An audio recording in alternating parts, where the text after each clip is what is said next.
right, let's hop to it. Let's hop to it. I have to turn the sound there.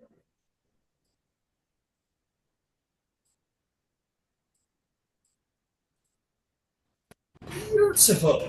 Beautiful, beautiful. Okay. Welcome back, everybody. Yep. You turn it down, just thank you. I cannot keep track of this computer's like some games that's the right amount of sound. Are you know what I'm gonna do?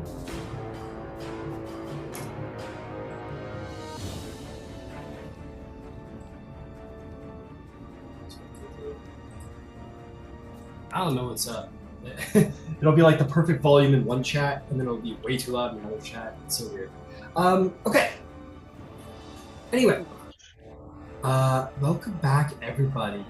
You find yourselves once more in the heart of a very snaky battle. Tremendously snaky, one might say.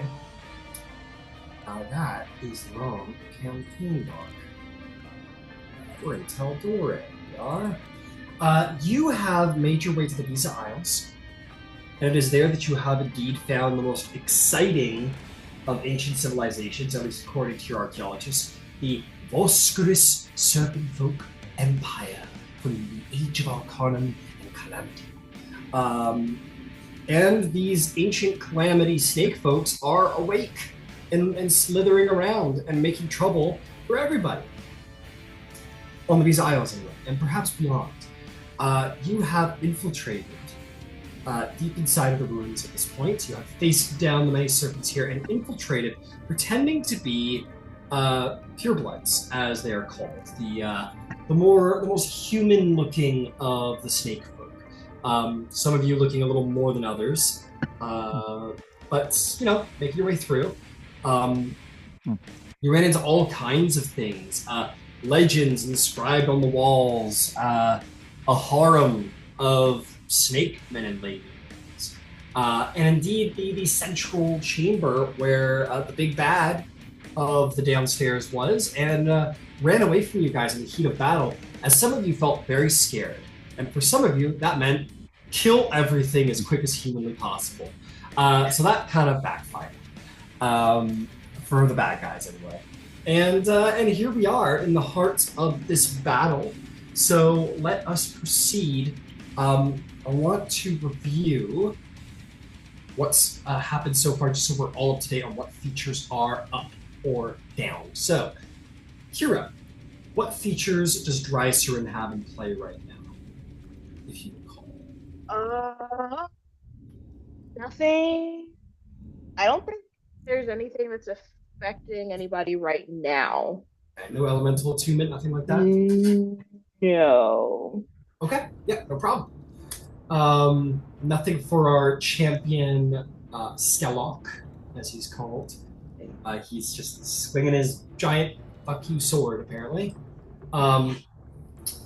There is the serpent ghosts. They don't have any features going on. What about Kiro? Does Kiro have any active effects of seeing a little... I think she's frightened. Yes, she is frightened. Okay, got it. Yeah, of the ghost. That's right. Okay, beautiful. Yvain, any effects going on for Yvain? No, but a quick reminder that Happy is home. Yeah, Happy is for the moment. Yeah. I just, in my, I don't know. I don't think we need to keep track of it. Unless Happy's, you've deployed Happy, I don't consider Happy a part of anything. It's all good. Cool. Yeah, all of the purebloods who were, pulling a Leia on the cover of A New Hope around the boss man have been blown to smithereens. They're gone. Ew. They're so gone. Ember, I don't think you're scared anymore now that everything's fucking dead. No, I'm no longer scared. I've got a few temp hit points going, sweet. And Red's out and about, and that's pretty much my shooting match. Beautiful. The big 5-headed gigantic monster snake ran away, so we don't have to worry about it anymore. Beverly, is just a little girl with a stick. It's and a really cool hat.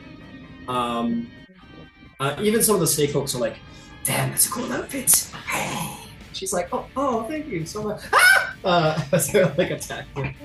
The Yantai, they shouldn't have any active effects going on that I know about. Shirku, I think was just smiting, doing what Shirku does, which is to smite. And that brings us to the top of our order. Drysrinn is up to bat if you're ready to go, Kiro. Oh boy. There be ghosts in your general vicinity. I hate a ghost. I don't like a ghost. Definitely not Ghosts are venom awesome. symbiotes. Don't look at the mini too hard. She is going to. Where is the champion guy? Because I know the giant 5-headed snake guy ran away. The dude that killed our archaeologist. Yeah. He is currently flanked by Shirku and Beverly, and has a couple of other serpent folk dudes with snake heads back and up. All the way over here. And is there some way for Drysrinn to move into the empty space next to Shirku? Absolutely, you will take an opportunity attack. Oh wait, can't I do? Wait, oh no, she's a monk. Can't she do the? She can disengage as a bonus action. I believe so. I believe that is absolutely correct. Step Yes, like a she can. wind. Nothing like a little step of the wind. Love. And is that one of her focus points? I can't see if it is. I think they changed it in the new edition. That the disengage option is free, but Okay. you can do a focused quote unquote patient defense, which allows you to disengage and dodge. She'll just disengage then. Beautiful. She disengages, runs over next to Shirku. Perfect. Can she actually, with him and his backup standing where they are, can she hit them with the 15-foot cone? Fuck yeah. And the guy's behind him. Lovely. Then she is going to, as her action, she's going to use her breath weapon, and she is going to. It's a DC 13 dex save. Yeah, no, she's just going to do that. All right, DC 13 dex save. Let's see how that goes.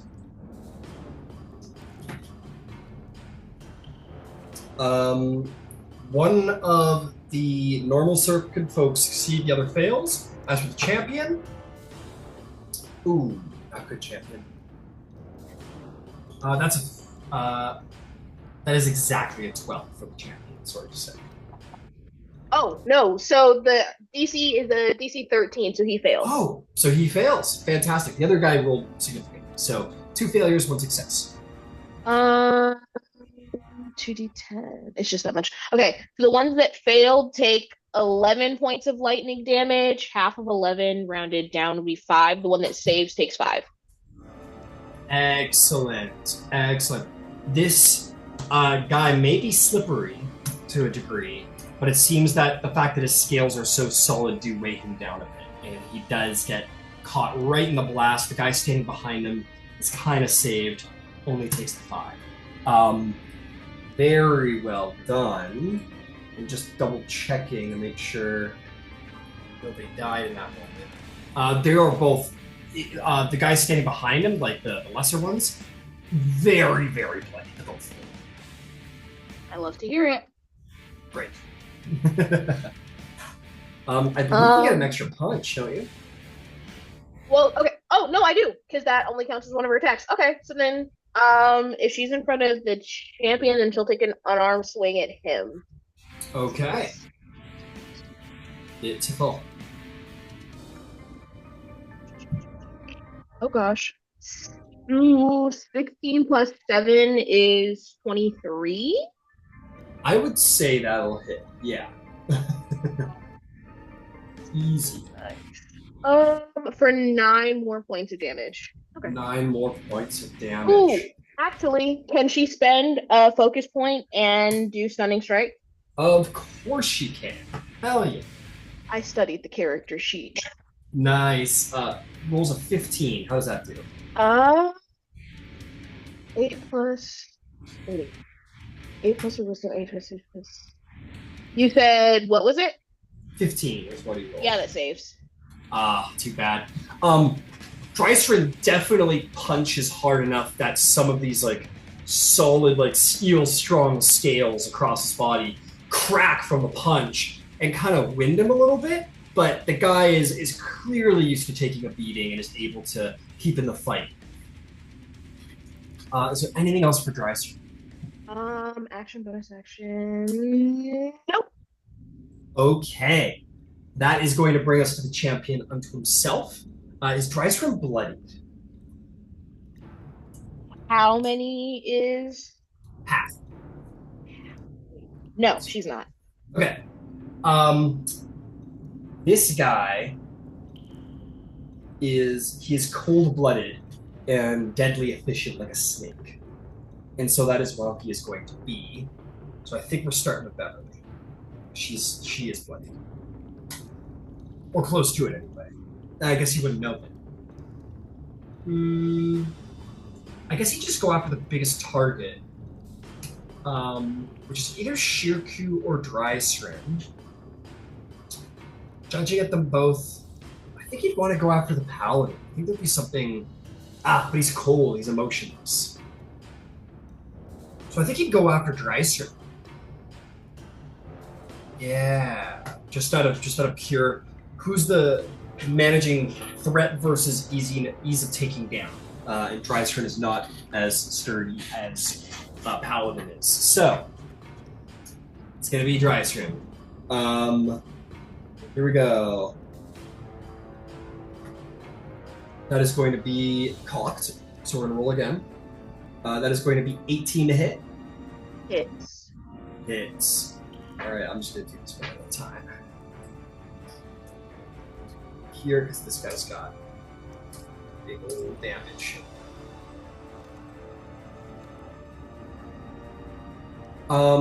That is going to be 32 points of damage. Ow. Ow. Rude. All right, let's keep it going. Oh wait, what kind of damage is it? Slashing and radiant. How much of it is slashing? Because she does have she can deflect attacks once per round and reduce it by 1d10 plus 10. Is that deflect missiles? It just says deflect attack. Oh, sweet. Okay. Because then if she reduces it to 0, she can redirect it. Damn, they turned it just to anything. That's awesome. Okay, beautiful. That would have been 10 points of damage. Would have been slashing. Okay. Sorry, I briefly forgot what a d10 looked like. That's okay. 4 plus 10, 10 points of slashing, you said? Yeah. Oh, well, no, I guess it wouldn't matter because she gets rid of the 10 points of slashing, so that would have been 22 points of radiant damage. Yeah, exactly. Okay. So then she just takes the 22 because I reduced it by 14, but I don't think she can reduce radiant damage. It's just piercing, bludgeoning, and slashing. It's 22. It's 22 radiant damage. 22. Okay. Yeah. Perfect. 10, 7, yeah, 22. Okay, but you did. Yeah, you didn't reduce the damage to 0, but you did. You did reduce the bludgeoning or the slashing to nothing. Yeah, exactly. Yeah. So we'll say she caught the blade full fucking kung fu style, just caught it. No slashing, but the radiant energy just blasted her hands and right into her face. So she still took damage. Okay, he will pull back his blade and go for another one. That one is going to be 24 to hit. Yeah, that hits. All right, and that will be a total of 34 points of damage. Okay. And he'll make his last attack. That is going to be a significant 26, I believe, to hit. Hit, yeah, that hits. Okay. Where did my fucking dice go? There they are. Oh, this is gonna hurt. 41 points of damage that time. She's out. Okay. Buddy catches the blade and does a and the moment Drysrinn drops, there's just like no glory, there's no attention to it, just immediately coldly turns his attention to Shirku as Drysrinn hits the pick. Alright. That's gonna bring us to our Ghosty Boys. Let's see what they're up to.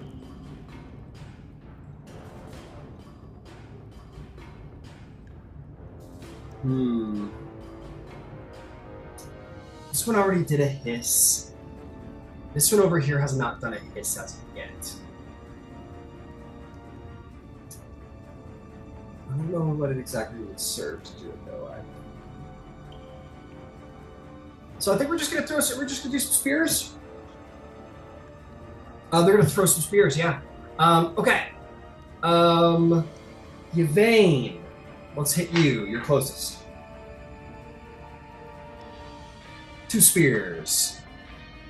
First one is going to be a 19 to hit. That will hit. All right, I'm just going to get the other attack roll out of the way since there's 2. Miss. Completely biffs it. Don't worry about that. Okay, this is going to be necrotic and piercing. Oh. There we go. Okay. That is going to be 4 piercing, 8 necrotic damage. This one over here is in melee with you, Kiro. As a note, when he throws the spear, it just ghostly rematerializes in his hand. He's just going to take 2 spear lance jabs at you, Kiro. Why not? Here we go. First one is a modified 20. That hits. And the second one is a 9. Does not hit. Alright, piercing and necrotic damage it's going to be 4 necrotic, 7 piercing. 11. 11. Alright. Yeah, exactly. Okay, them's my Ghosty Boys. Actually, I think this one, after throwing a spear, is going to start floating in this direction and sort of disappear through the door.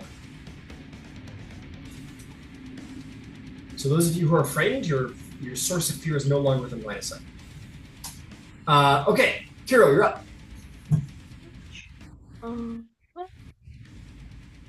Oh gosh, I forgot where I am. Oh wait. Okay, so Drysrinn's there. I have 30 feet of movement. Is it possible for me to get on the other side of the snakes? If not, that's fine. I just want to know. Which guy is that? Which snake? The ones that are behind the champion. Oh yeah, you can get there. No problem. 5, 10, 15, 20, 25, and you can hit a flank at 30 if you want. It's exactly what I want to do. Beautiful. I say we. I am going to take a swing at... I'll do a swing each. And we'll see where we are. All right, why don't we start with our advantage? Oh, you have advantage on both because of Beverly and Kiro. Or, excuse me, Beverly and Shirku. So you're, like, perfectly strategically positioned. I am glad that was an advantage. That is a 17. Oh, yeah. The higher one was a 17. Oh, wait, no. Math. Yeah, you have advantage on both. Oh, no, sorry. The first one was the higher one was a 23 for one. And then the other one is a 19. 19, yeah, both will hit. Both will absolutely hit. Kiro's the ultimate checkers player. He's got, like, perfect checkers set up. Every once in a while, she's like, oh, wait. They're both the exact same thing. That's easy. Both of them are 9 points of damage. And both of the snake guys, because I remember that I have this property now, have to make a DC. It's 8 plus 4, 12 plus 16 DC 16 con save. Actually, they don't because they're dead. Fair. Yeah. The best reason why not. Yeah, Hero, you run into this perfect position, and as they turn to like look at you, they kind of hesitate because they're like, "Oh yeah, I'm also engaged with someone directly behind me," and then that sort of like they turn and kind of like look back at the same time. You take that opportunity to just like trident jab, bring it around to an uppercut, sort of jab into them, take them to the ground. Both of them are dead in a flurry. An excellent positioning executed by you. Well, that makes things easier. Then for my bonus action, I'm going to use my second wind, but it also says that I have tactical shift with my second wind. If I am not in melee with the champion guy, can I get there in 15 feet or no? Yeah. You're not gonna get you could get a flank if Drysrinn manages to stand up at some point. But yeah, you're 5 feet away. Oh, I'm 5 feet away from him now? Yeah. Oh, you're 10 feet away. You're 5 feet away from being in melee. My apologies. Then can I, with my tactical shift, I think it gives me half of my movement speed. My move is 30, 15. This 50, so can I move 5 feet to get within melee of him? Absolutely. Yeah, you just step over the corpse of the guy you just took it down. I'll say as a fun flavor, you like hit the first guy and you do like a controlled breath and sort of hit your second wind. And as you stab him, use your top feet to kind of almost like scoop him under your feet and jump over him and bring the trident back up and hit them and like just get right in the melee. Wonderful. Is there anything else? Oh, no, I was just gonna say that is my action, bonus action. I think I moved, so I'm good. Excellent. Go ahead and make me a wisdom saving throw to try and end your fragmentation. Oh, please. I don't like being scared of things that are no longer in the room. It's not a good look. It's not a good look. It's not a good look. It's a 19. Yeah, as it leaves the room, you're like, out of sight, out of mind, and you are feeling better. Yeah. All right. That'll bring us around to Yvain and Happy. What would she like to do? All that's left is a ghost, one of those snake-headed dudes, and the champion. Doesn't actually affect me, but what will is, do I have all of us in sort of a 30-foot radius? The party. Like, can I hit every yes. one of us? Excellent. Bonus action chalice. Okay. 5th level mass cure wounds. Ooh. So and then I go with, and I got a 4 on top of it. So everybody add 30 healing. 30 healing. Good job. Nothing wrong with that. All right, now, is there anyone who's looking like fucked up right now? Drysrinn's bloodied, technically. Yeah. Drysrinn just woke up, but is still laying on the ground. All right, so if Drysrinn's still looking bloody on the ground, then let's go ahead and give Drysrinn the other roll off the chalice, which will be for that's the full Monty there. So that is for 13 extra healing. She's no longer bloodied. And then Yvain will take a step to be side by side with Ember. Right. And we'll tell everyone they've gone to get friends.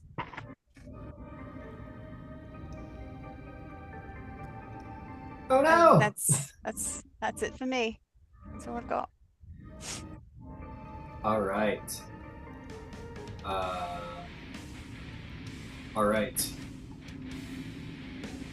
Okay. Let's keep her going. Okay, hang on. Just checking something. Just checking about something that's coming up. All right, whatever. Bring us on to. Oh, they're dead. Never mind. Ember, what would you like to do? Okay. Action. I'm gonna spend a sorcery point. I think we should be safe from what's about to happen because a fireball is going to go off again in the middle of the room. Pretty legit. Not quite as much oomph as the last one, but it's what I can do. And it will hit every last friggin' snaky motherfucker here. Yeah, you bet. What, you mean that your fireball isn't as powerful as what Aboundra gave you? Yeah. But the save DC is a little bit better, so take what you want. Dex 18. Are you doing a careful spell again? Yeah. Cool. Are there a set number of people that you can hit with that? Five. Oh, okay. I'm not including myself. Oh, okay. Cool. I'm resistant to fire already. Yeah, absolutely. 1, 2. I just want to check. 1, 2, 3, 4. Oh, yeah. Okay. Fair enough. Okay. Dex saves, and by all means, dex save against your own spell. Oh, I love it. Fireball on myself, please. And I didn't save, but that's okay. I feel like I want to give you advantage because it's such a classic move, and also you're like, okay, here I go. You're like, it's coming.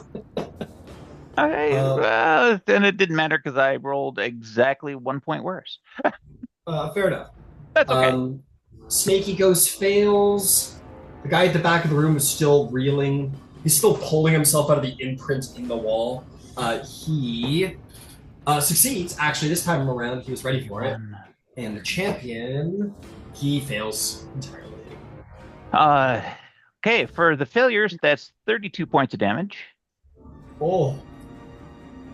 It's bloody, that's for sure. For the unfailures, it's half of that. So take your 16 and like it. 16 and like it, that's fair. I'll take my 16 and like it. All right, fair enough. Well, I got good news, my friend. That ghost is just blasted back to the ethereal. He is gone. He is not a problem any longer. As for the guy standing at the back, he may have succeeded, but I get a feeling it didn't fucking matter. He's dead anyway. All that's left is this last sword-wielding warrior in the middle who took out Drysrinn. Okay. Bonus action. Red's going to attack. All right. And we're going to try to hit this time. We'll see how successful we are. I assume he'll move over to above that. No, he'll do it from right where he is. Oh, okay. He's got a range? Oh, yes, he does. Very nice. And that's a 20 to hit. Oh, yeah. Okay. Red is going to expend all 3 charges on the Ring of the Ram. Okay. Yitty. Didn't he? You get 3 on the Ring of the Ram, right? Didn't you try earlier? You get 3, but you only have to spend it if you actually hit. Oh, that's very handy. Okay, beautiful. Yep. It says on a hit for each charge you spend. Magnificent. Okay. Just let me know what's going on. Okay, so that will be 5. Hold on a second, because it keeps closing it every damn time I click onto it.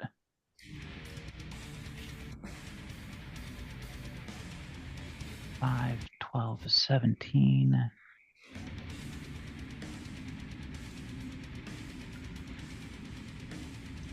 And 12 is 27, is 29.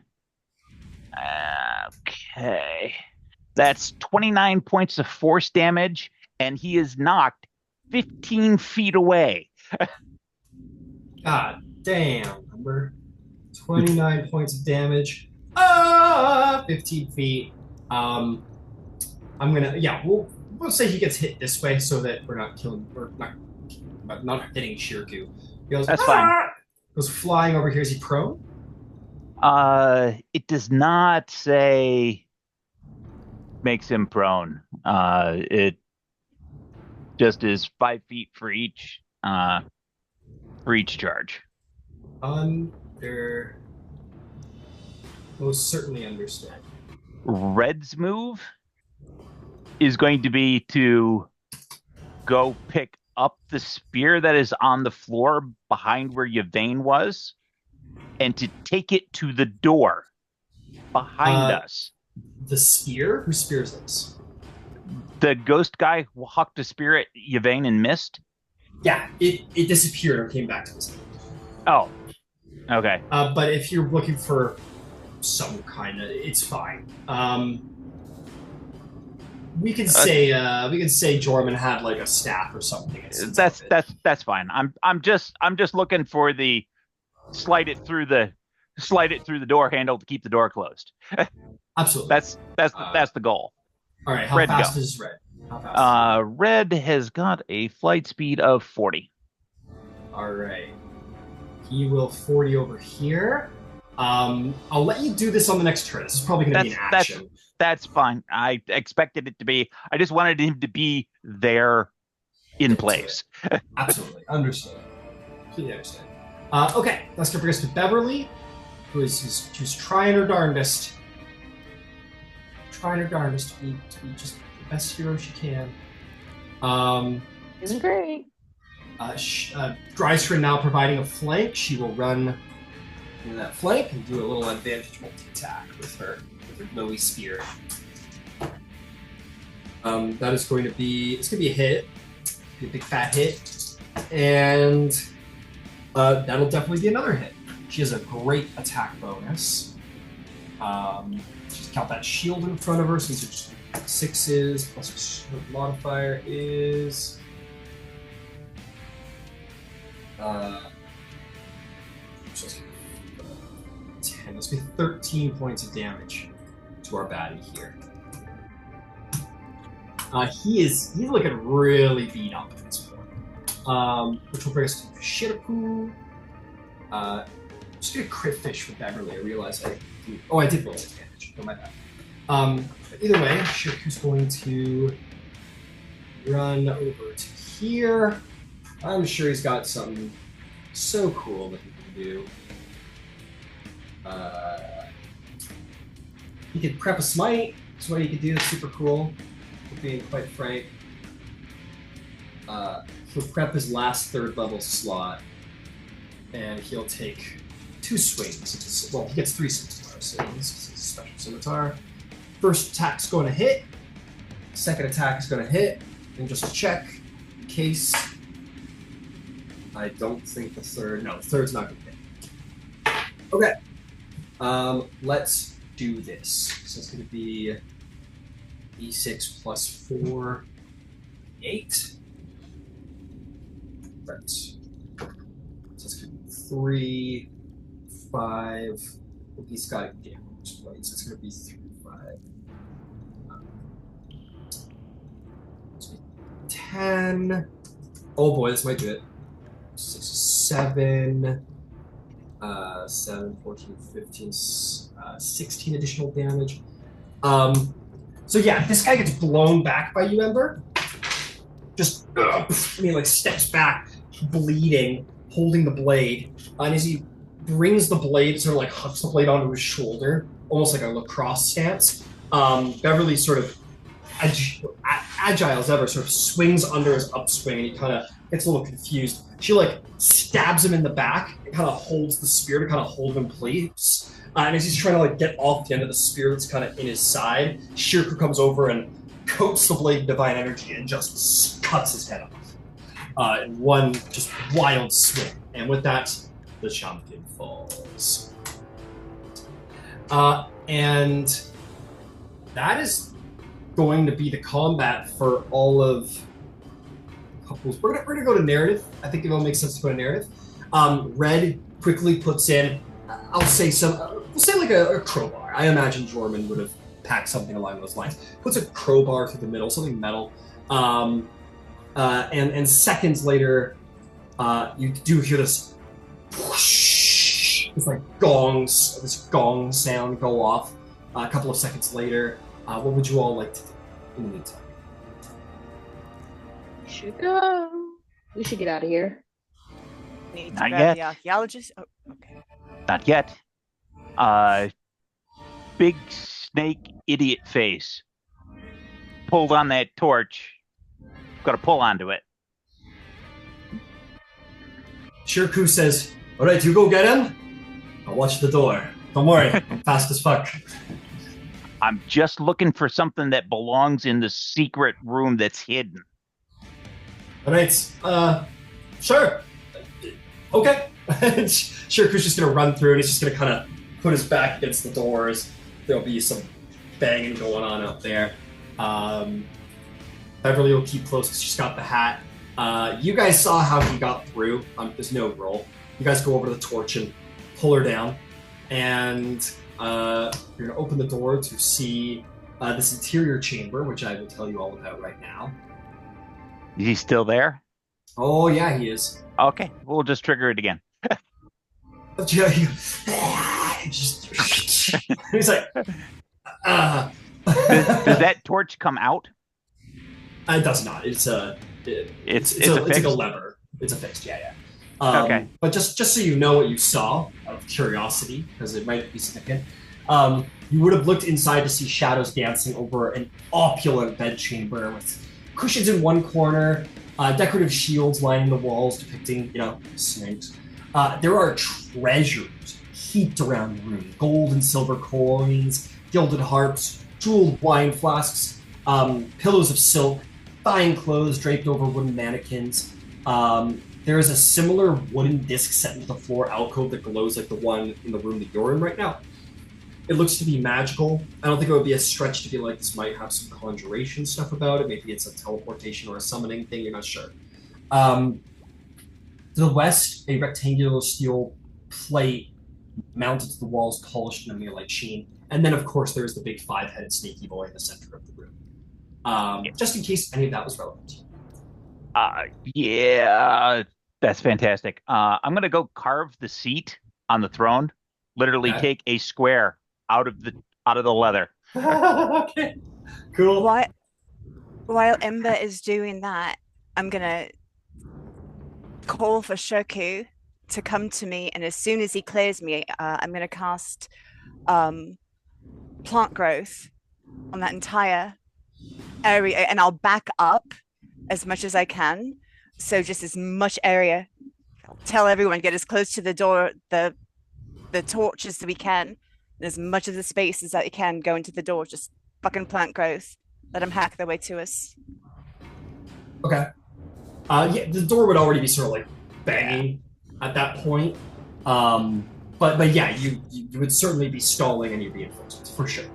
I'm just checking something.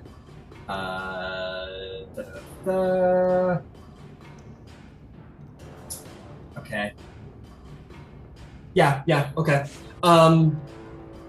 Beautiful. So you're carving out of the stool there, Ember. It's not a I'll say there's always gemstones in it. I did describe that. We can say you can just stick a dagger in there and pop one out if you want, whatever. Probably a little swifter than carving. I'll say you just pop this, just so I'm getting the description right. Ceilings, there's an iron throne carved from like this Hydra, hanging on the wall behind. I'll just say that there's some jump. We'll see it's like a sapphire, like a small sapphire. Just a ruby, red eyes. Pop a little red eye out. You got something. That's fine. Beautiful. You do this, Yvain. Put a little plant growth down. Drysrinn sort of stumbles to her feet. I'm going to say Beverly quickly runs over and grabs the crazy sword that the champion had, just in case somebody might want it. So she'll just have that. Is there anything you guys want to do while Shirku's holding it down? No, just gathering us all as close as we can to Beverly, so that as soon as Ember gives the word, we can teleport the F out. Okay. Very good question. Where are we going to? We're going back to the. My thought Ship. is Chip. We've got to have what's his nuts body with us because we need the rubbings that he has. Oh. I'll grab Okay. him. It's fine. Kiro, I'll get grab the him. bot. Yep. I'm gonna just take a quick peek at something here because he is no longer considered a creature. Oh boy. He should be an object now. He is most certainly an object now. Let's see. Alien creatures you can see within range, or a single object that you can see within range. You can select an object. Small can be held. If the target is an object, it must be large or smaller, and it can't be held or carried by an unwilling creature. Oh, that's such a smart specification. Anyway, this is you choose. Yeah, so you're allowed to carry it as long as you're a willing creature, I guess. Yeah. So you guys, one of you picks up one half of him, and the other of you picks up the other half of him. Oh. And someone else grabs his I'll say Beverly just starts like. She opens up her bag and just starts scooping his shit in, because no doubt his bag got split. Just starts scooping his shit in.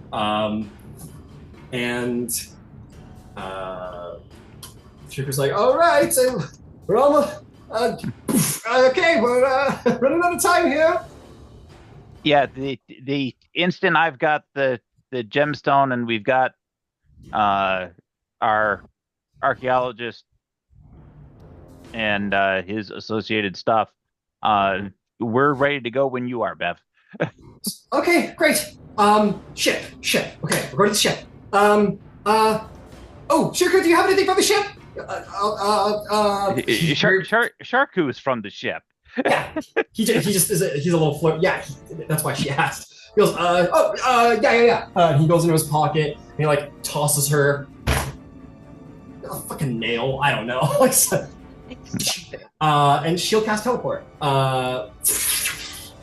guys all feel yourself like spaghettified, infinitely long, and then shrunk back into normal. Like in a matter of 6 seconds, you are infinitely stretched, infinitely long and thin, and move through space and time, and then are slinky back into normal shape, and find yourself standing on a humid, damp. Actually, nope. She's got a familiar item. You guys have. You find yourself standing.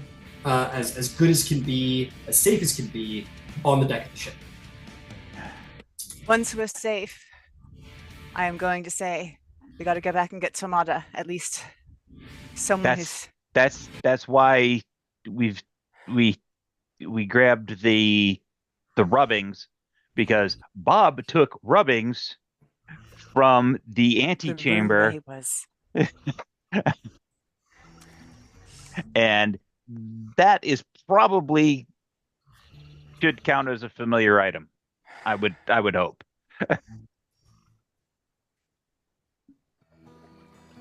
All right. And I'll go with Bev.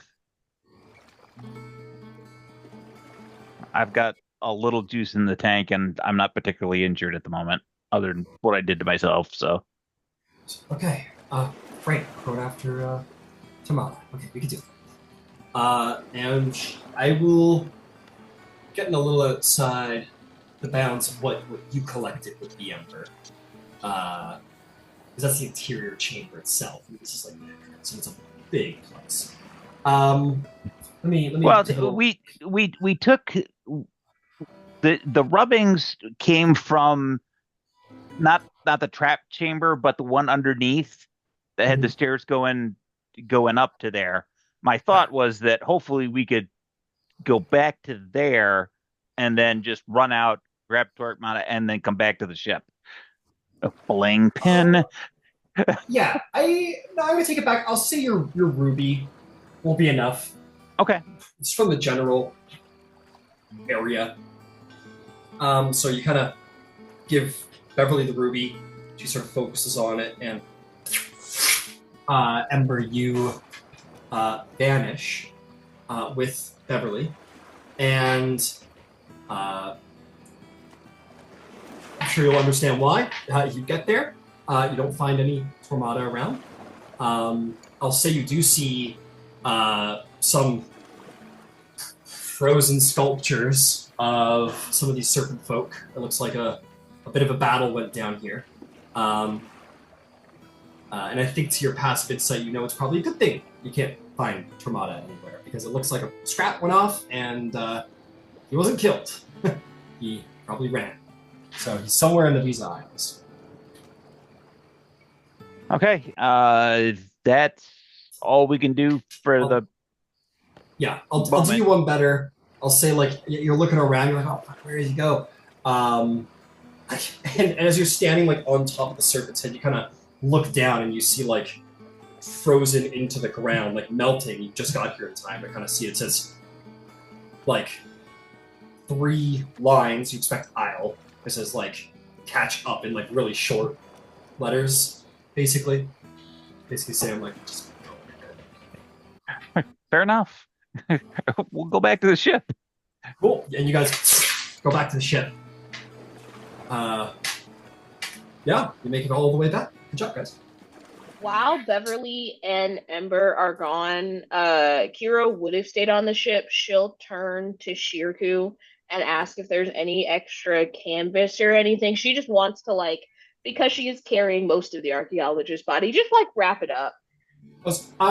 Yes, we have, yes. You see some of the crewmen are, like, looking at... Ember has a spell that will keep it from becoming gross. Well, it will keep it from spoiling. Yeah, some of the sailors go collect, and they do, like, burials at sea. It happens. There are equipped to take care of the bodies, so the crew will take care of the body. And Beverly will put all of Jorman's stuff into a separate bag, which is back.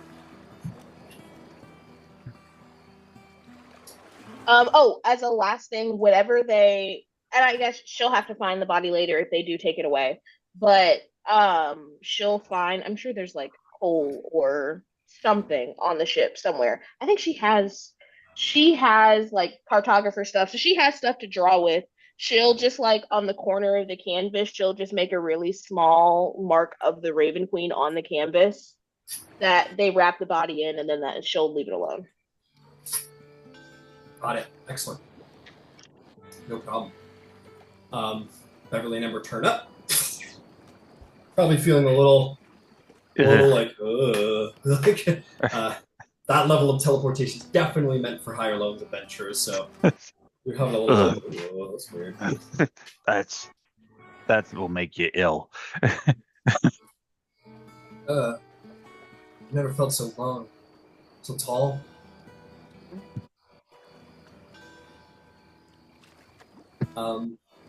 Shirku's like, another successful adventure! Dived into the depths of danger and returned alive and well. It is very unfortunate we did lose Jorman, though, but I think an archaeologist of his passions and pursuits would have... I think he went the way he might have left, in the depths of the Great Ruin, and we will honor him by bringing his discoveries to the Alabaster Lyceum, as I'm sure he would have wished. I'm sure he would have. Ugh. Who knows? Maybe he'll get something named after him. Well, I'd say we learned a lot, didn't we? That was one hell of a delve. Too much. Almost. And not nearly enough. The bad news is we have to go back. That is the bad news, isn't it? What do you mean? Why do we have to go back? That place was scary and snaky and awful. I know, but we're not done. I've got to sleep. I've got to sleep. I'm so tired. as do we all. Well, I can't teleport anybody anywhere for at least a day. And that's perfectly fine. We all need a serious rest. But the reason we're not done is we may or may not got rid of the champion. My guess is we probably didn't. Two, the pictogram certainly made the asset that we're after look like a five-headed whip. We're shy one five-headed whip, and there's still an Efreet who is bringing them slaves who are there then sacrificing and turning into more snake people. And we got to put a cork in that friggin' bottle. Yeah, we do. Right. Man, I wish we had Jorman's legend lore thing that he does. I feel like it would be so helpful after everything we've learned. Well, he's out and about. He will try to get to us, but he had a bit of a scrap and is running and gunning.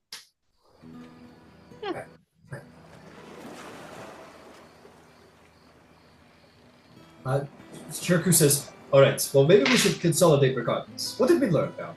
I think we learned a lot, but what did we learn? Let's review. Okay.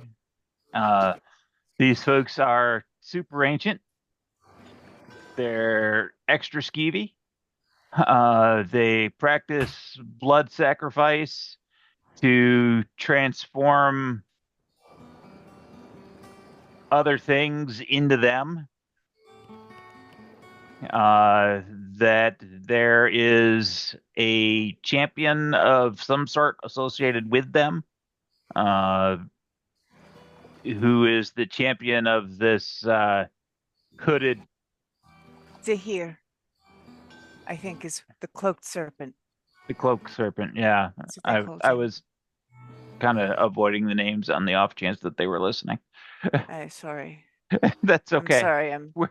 We're all tired. I got a feeling they'd be listening either way. The transmutation seems to take time. It's something that happens over a period, and it's connected to arcane doings, and some of it is alchemical, some of it is physical, right? Like they're injecting something or they're taking something in addition to whatever mumbly they're doing. Oh, and they're bent on absolute world domination until one of them can literally take over. consumes everything. Their goal is, the ultimate goal is to become cancer. It's quite extraordinary. Yes, total apocalyptic annihilation of all things. That's great. That's great. Running the mill into the world. I mean, it's good to have goals, but yeah, but calm down. Exactly.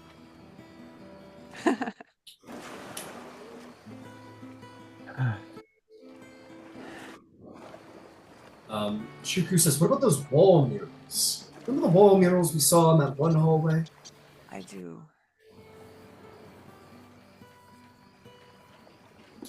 Beverly will...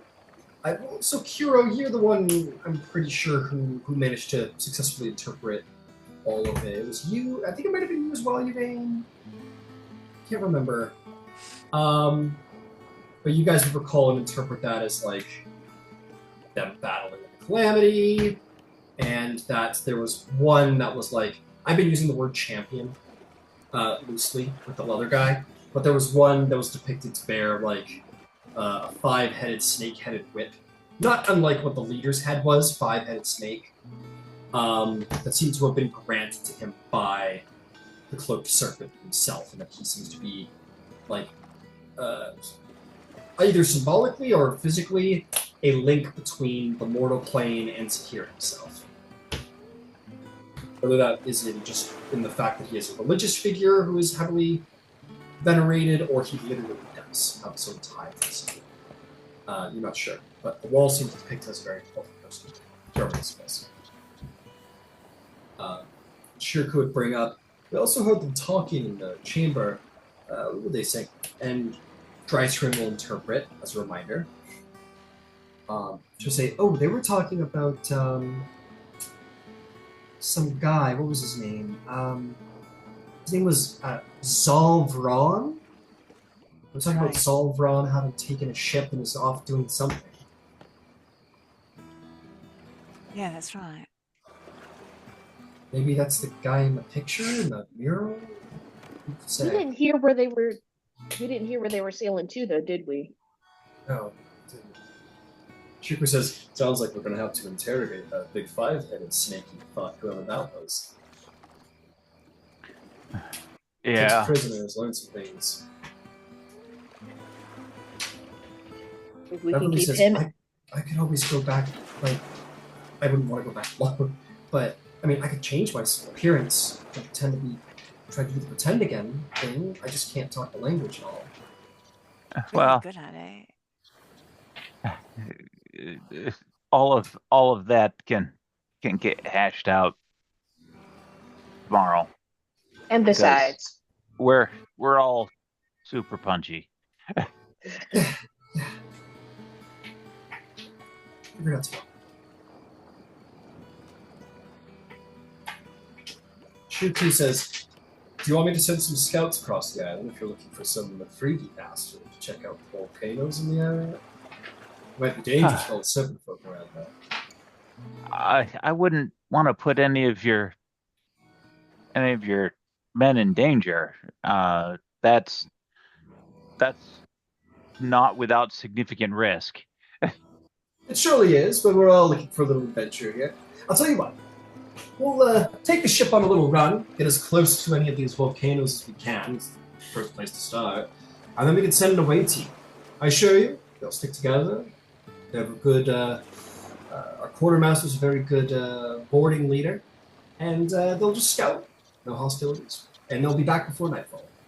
That's what I usually do. That sounds fantastic.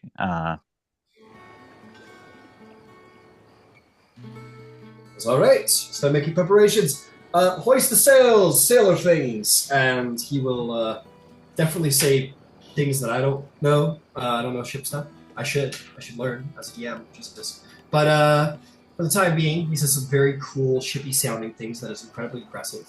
The ship will start pulling anchor and moving to a place that could moor as close as possible to the local volcanoes, and preparing his crew for a party to take to do a little scouting on your all behalf.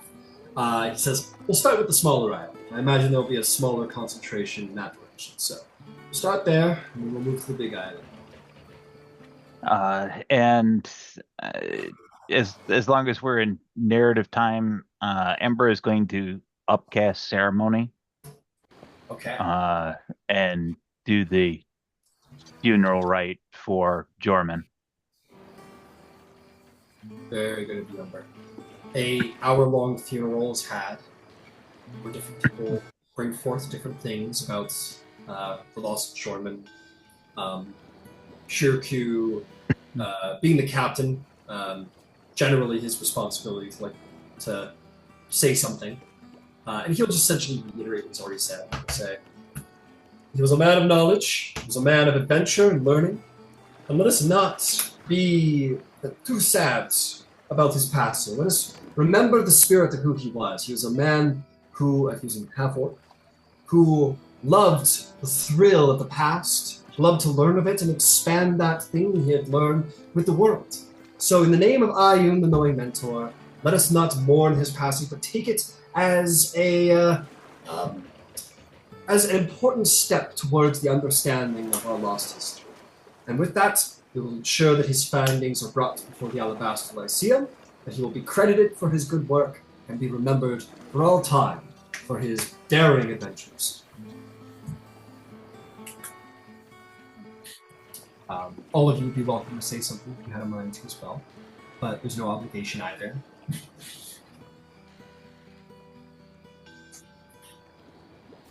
Yvain would want to speak of. I mean, at least to add to what Shirku was saying, not just his love of adventure and of past cultures, but his his love of sharing it. He looked fearlessly in the pursuit of knowledge and shared it with no reservation and with no thought to himself. I hope the knowing mentor receives him in the Great Athenium. I think he's quite worthy of such a thing.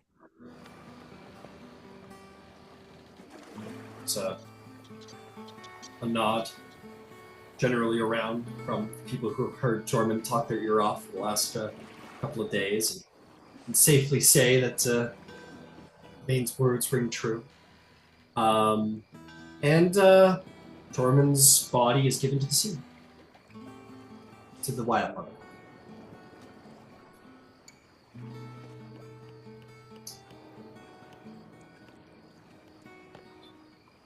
Well, let's not stand around and mope around. I don't think he'd want that from us. Let's keep forwarding on. Adventure is what he wanted, and adventure is what we'll have on his behalf.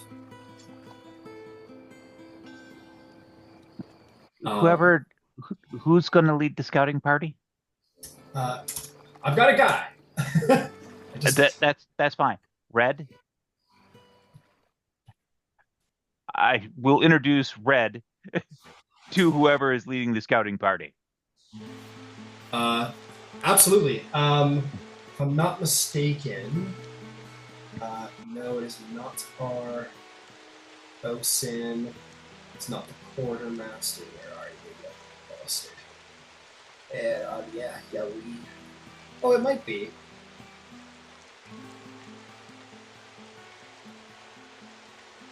Yeah, I'm struggling to find them, but they're here. You see this, like, really tough-looking half-orc lady comes up to you. She's pretty well-armored. She's got some battle scars. You get the sense that she didn't start her adventuring life on this ship. But she's a pretty tough-looking lady. This is Red. I'm going to send Red with you. I'm going to pass out here in the not too distant future, but I can communicate with Red and can see where he's at, and you and I can converse once I am more coherent. So if there are any problems, you are not isolated out there without a method of contacting the ship. She goes, all right, I've seen weirder shit. Nice to meet you, Red. Red goes, ah, shit. And Red kind of does one of those at her. I should see my all right, got it. We'll take your, like I say it, handy assistant. Okay, let's go. She walks away. Table question. Table question. What time of the day is it? Like, is it still morning or is it midday-ish? Well, you guys got up and traveled for about half a day, if I'm not mistaken, and then got to the temple. I'll definitely say that the sun is growing close to the horizon for sure. Okay, because Shirku said, I could have heard wrong, but I thought he said that they were going to be back by night. Yeah, by sundown. So they won't be departing today. No, they'll depart tomorrow morning. Okay. So then, if Ember's talking to whoever's leading the party, at some point, Kira will step up and she'll actually volunteer to go with them tomorrow morning. Hey, by all means, if you're sure, if you don't have other crazy adventuring shit to do. No, I don't like not knowing the environment that I'm fighting in. And see, it is we're hoping to not fight anything tomorrow. I'm hoping to learn. I'll chip him down. All right. I thought we were going back to the temple tomorrow. Assuming that all of our stuff recharged. Brawlers League, that's right. Never mind. No. back to the Snake Temple. We have to go back to the Snake That's Temple right. tomorrow. Yeah, they're gonna go look for like the Efreet, but we Which still is have to deal with Old Ugly in the temple. My mistake. I thought we were actually going to take a rest tomorrow. How silly of me. no. We're just No. gonna sleep. We're gonna sleep off the owies. No, we're just resting here. And more importantly, recharge our brain. 'Cause my brain has been turned to freaking goo. I am reworking what my brain sees as a break versus what we treat as a break in this group. I'll get there. I'll get there. I will say, as I'm looking at it, technically Brawler's League was today, but because I completely forgot to remind you all, I'm going to say it's tomorrow.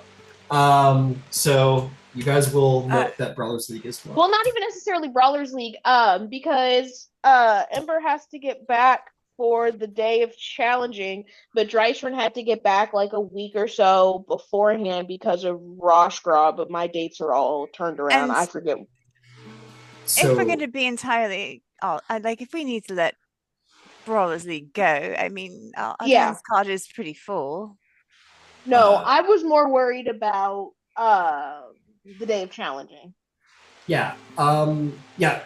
And just to let you know, just to inform on Yukiro, yeah, Drysrinn would need to be back on the 30th of Horisol to begin training with Roshgra in preparation for the 7th, which is a day of challenging. Because she needs 7 days to get it going, and then it's on the 7th, so she needs to be there for the 30th to begin training. So the morning of the 30th. Today is the 27th. Okay. So you guys have 28th, 29th. You guys have 2 days, and then on the 30th, you need to be back like in the morning for Drysrinn's training. Okay. And that's also when your Bastion's ready. That was the thing. That was the one thing that I told myself that I could not miss. I was like, I cannot miss this while I am playing for someone else. And worst case scenario, like, Drysrinn's not here. Beverly could just Expedia.ca her back to Ilan. You guys can keep going and return in time for Dave challenging. Okay. No, okay. That was the only thing that I was concerned with. So then never mind. I get to go templing. Yay. Some of us have seen enough snakes today the last 3 lifetimes. That's okay. There's going to be more. Don't worry, the horrors have only begun. That's comforting. The beatings will continue until morale improves.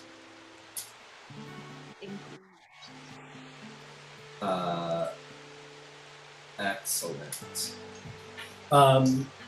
Beverly also just is like, also this. And she'll like put her hand out, and it's this great sword size, like scimitar looking blade that the champion had been wielding against all of you that is stained in blood.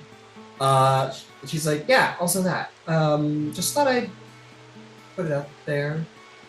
No, good catch bringing it, really. That is pretty. Even if none of us can use it, it would be a glorious trade or a gift. Oh, I mean, with all respect, Do you want it? I love the spear, but now that I can't use it well, like maybe if this has more power inside of it, maybe I can use it. I don't know. I don't know what it does. Yeah, which could we get it checked out before anyone actually starts using it? I feel unwise. Like I feel just because he was a real shady sort. Yeah, like maybe that sword's a real shady sword. Like we just get a stamp of approval on it before you go. Like trust me, I've made that error before. And in the event that it is not evil and it does not possess you, before I learned how to fight with a trident, I did fight with a scimitar, so I could teach you. Oh, cool. I mean, Finch taught me how to wield every weapon under the sun. But thank you. Every weapon? Yeah. We'll circle back to that later. Except for those weird weapons that Percy had us use that one time. Oh, yes, that was Which fun. I remember I'm supposed to not talk about, actually. Sorry, I shouldn't have said it. Oh, right. We were there. Oh, yeah, we were all there. We can talk about it.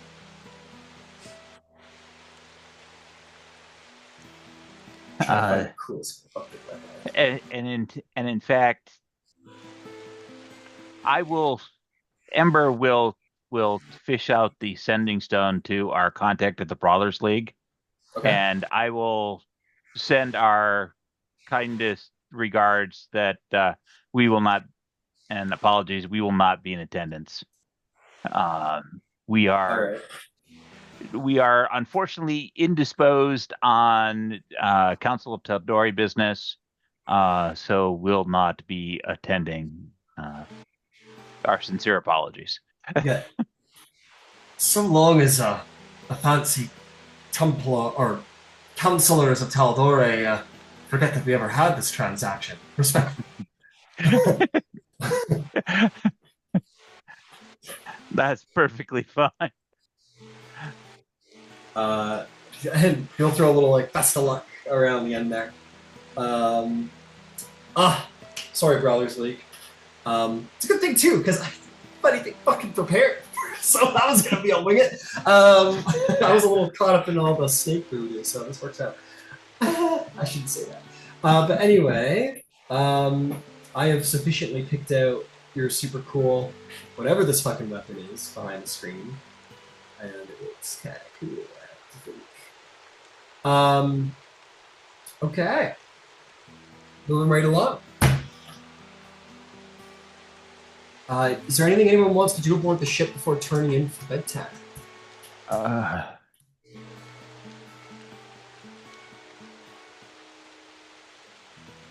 It's okay if the answer's no. Totally fine. Totally cool if the answer's yes also. Actually, Kira will. She'll just take a second to herself, kind of after everyone's dispersed. Like right before she goes to bed, she'll go off kind of towards this side of the ship, and she'll sit down and she'll sit down and cross her legs, but she'll lean her back up against the ship, and she'll kind of silently to herself, because she doesn't know their names, but she knows that they were there. All of the blood that she saw in the pool, all of the everybody, all of the slaves that have been brought in, all of the death that she has seen of all of the innocent people since they've gone into the temple. She'll say a quick prayer for them to the Raven Queen, and then she'll go to bed. It's pretty cool of you. Pretty cool of you. Alright, you do so. Great. Alright, you whippersnappers, young. Oh, Yvain. Before Yvain goes to bed, the first thing is that she would like to summon Happy back. He appears. Did you have fun with your fairies, dear?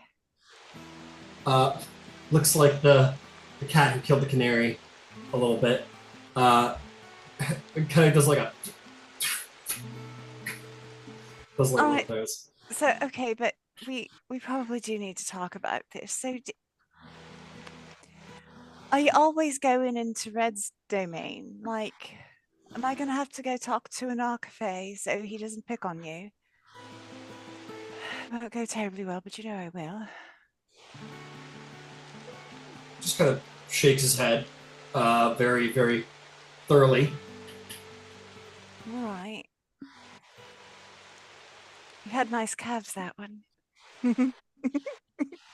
All right, I'm going to bed now. She goes to sleep. Happy just is kind of, as you're all like, yeah, nice guy. Probably feeling a little residual poison from all the poison you've all done. Maybe your brains are feeling a little fun today. And Happy just kind of like paws at your face, like, good night, sleep with your name, sleep and heal. Just kind of patting you as you turn in. Amazing. Is there anything else for anybody? Dear God, no. All right. You all turn in. Fear not. Nothing bad befalls you. You all get a nice sleep. Yay! The long rest button. Oh my God! Blessed long rest. Blessed.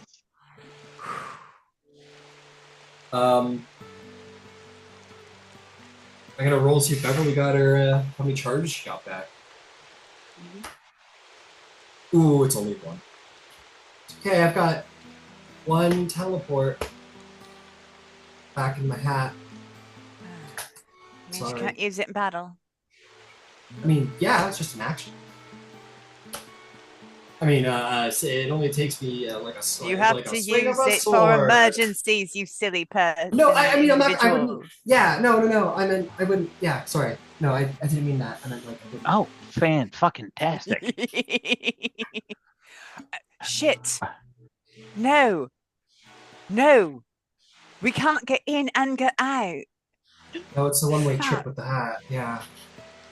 We're going to have to wait till tomorrow anyway. It is what it is. It is what it is. Yeah, no, it is what it is. It's fine. Yeah. We've got to have an exfil, and that's the exfil choice. Yeah, no, absolutely. So we're just going to wait. No, it's perfectly fine. It's perfectly fine.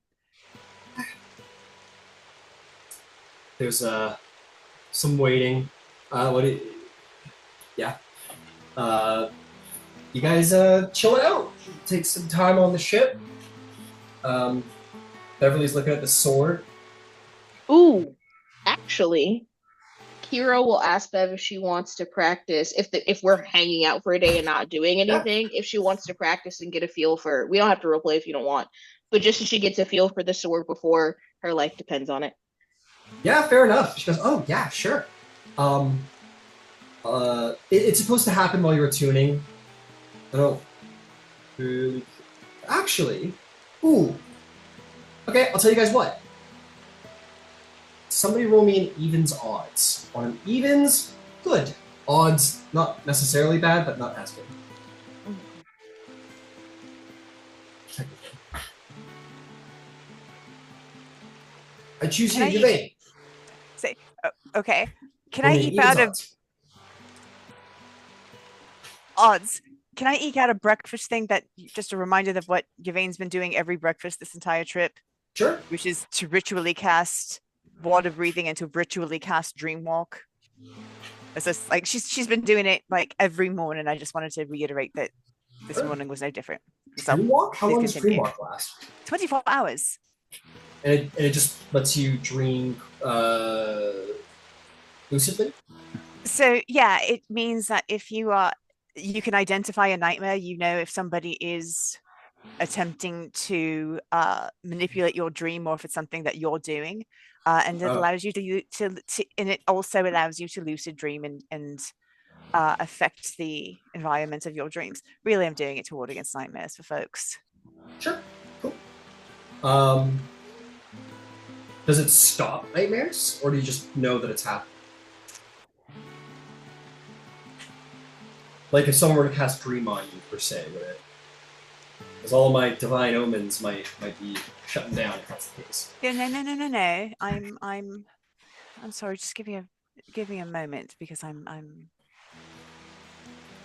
going in for it. Da, da, da, da, da, da. The hell? I've cast the spell any number of times and now I can't find it. Like I've been regular, and this has happened where it's give me a moment to find it. Of course. Take your time. It's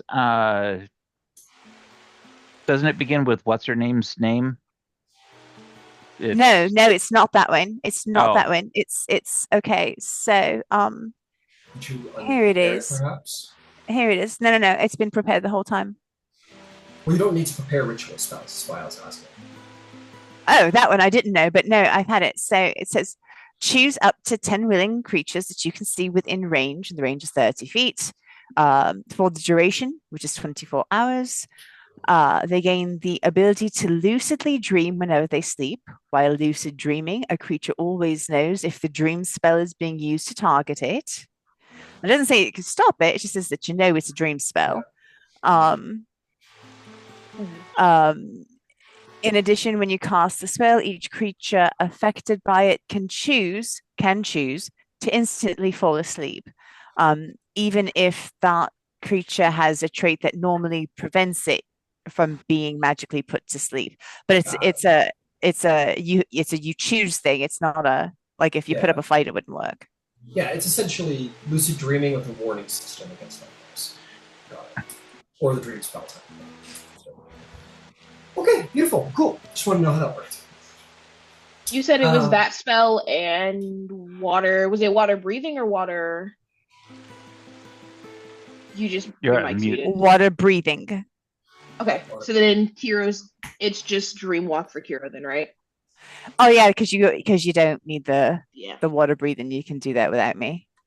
okay, on an odds, um, the weapon is, though. Yeah, the weapon's an attunement item that Beverly has that she's not attuned to for your recommendation. Cool, but yeah, Kiro, you kind of cross blades with Beverly. This normally happens on an attunement, but I'm going to let it stand now.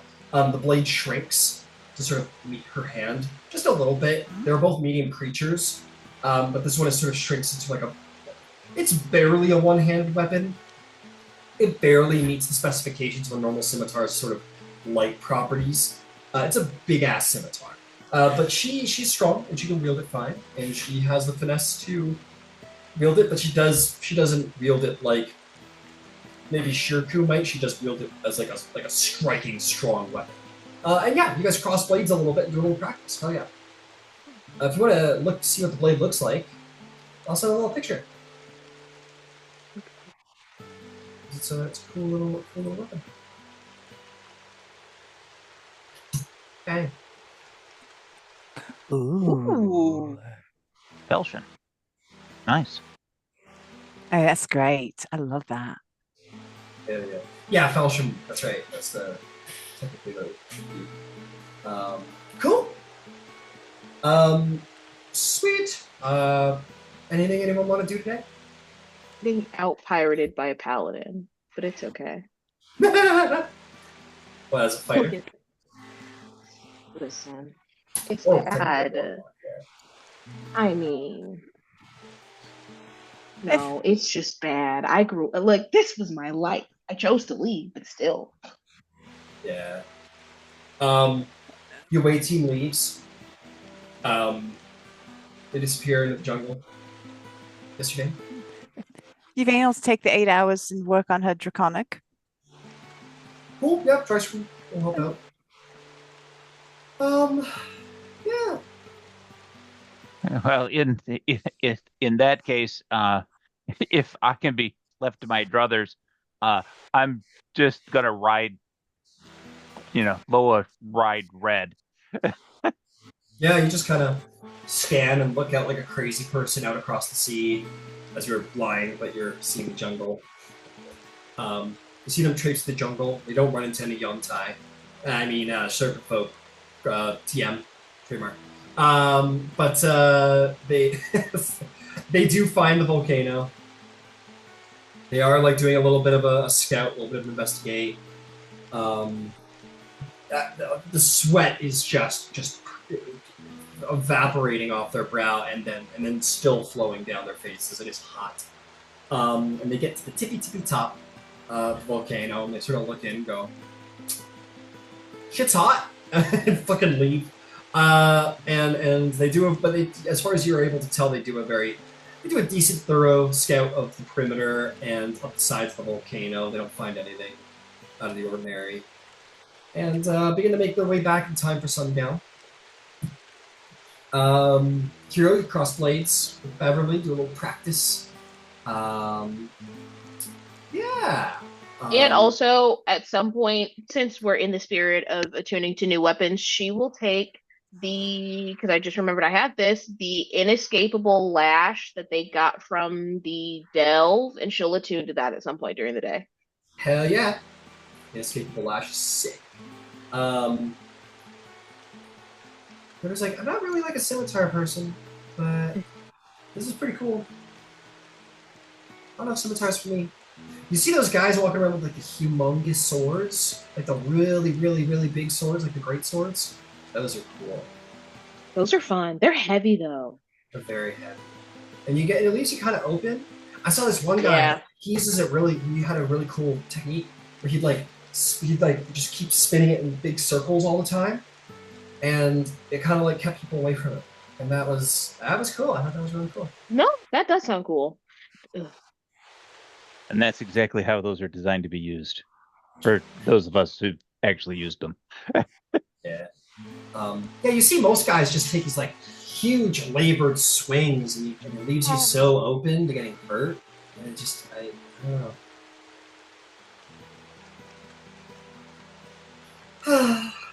Big swords.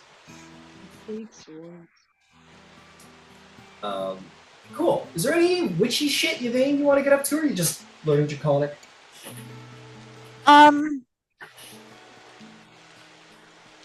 When the evening comes, she's absolutely going to spend some time looking at the stars, because that was a lot of time underground and with snaky people, and it was freaky and gross, but she was really exhausted last night. For sure.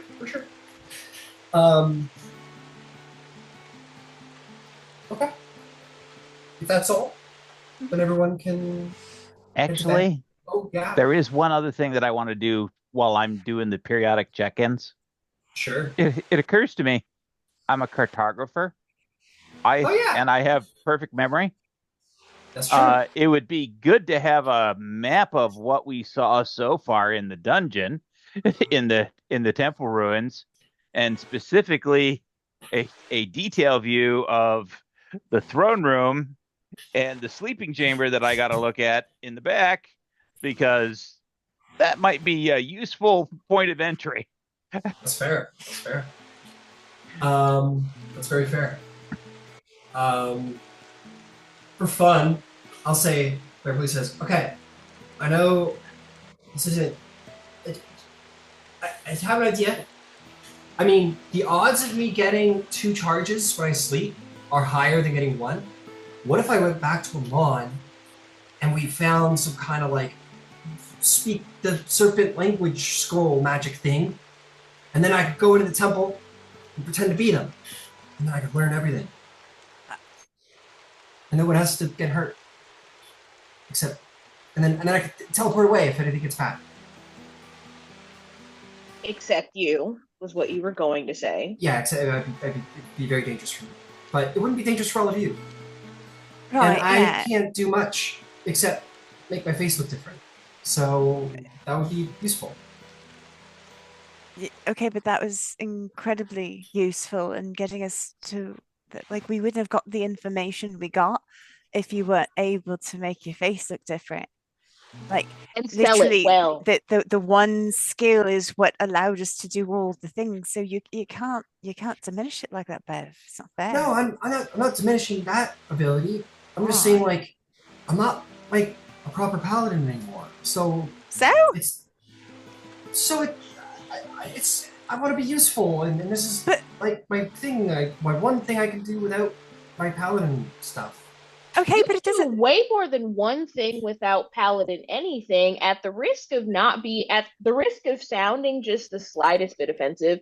Dare I say, you've been moving a lot better since you decided to explore other options. I was actually going to say the exact same thing. Moving better? What do you mean by moving better? You walked across a log in the middle of the jungle on your hands. Oh, yeah. Look, we can all admit that when you're speaking about the people that you love, you can be honest so long as you're kind, right? So Finch, I love Finch. Finch is so grand. Finch is maybe not the most dexterous individual to have ever graced Exandria. I don't feel like that's an unfair or unkind thing to say. Also, I don't know that I believe that Finch could have walked across a log on their hands. I don't think you could have done it if you were in full armor. See what I'm saying? It's like, I love that you love Finch, but I love you, and I think that you have some skills that maybe you have not paladin skills. I was a shit ranger, but I'm a pretty good druid. You know what I'm saying?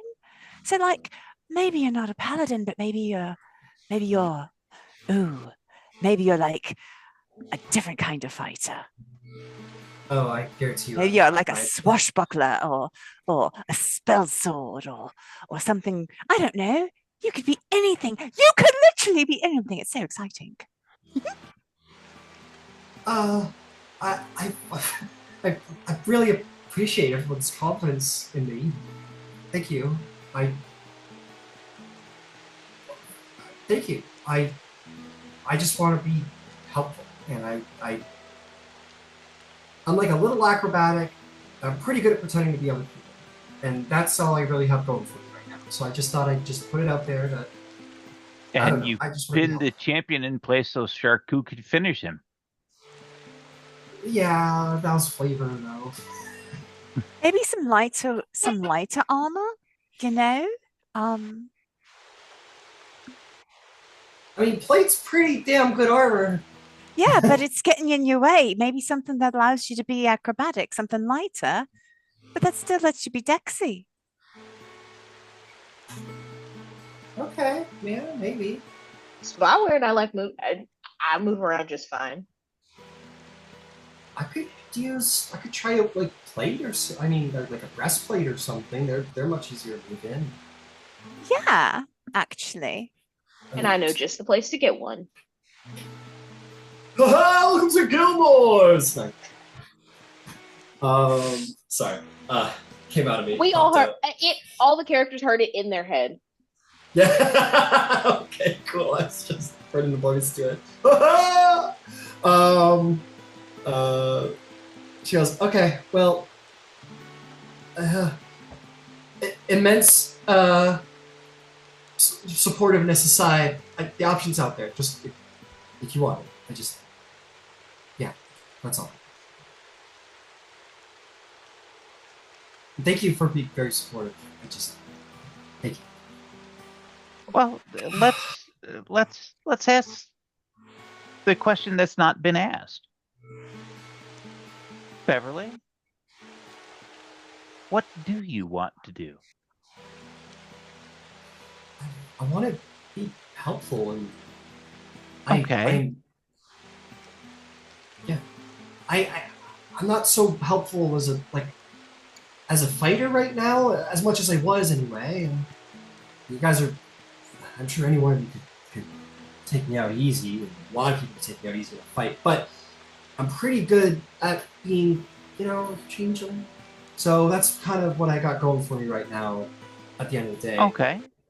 So we What do just you need to want? figure out how to lean into that for maximum effect.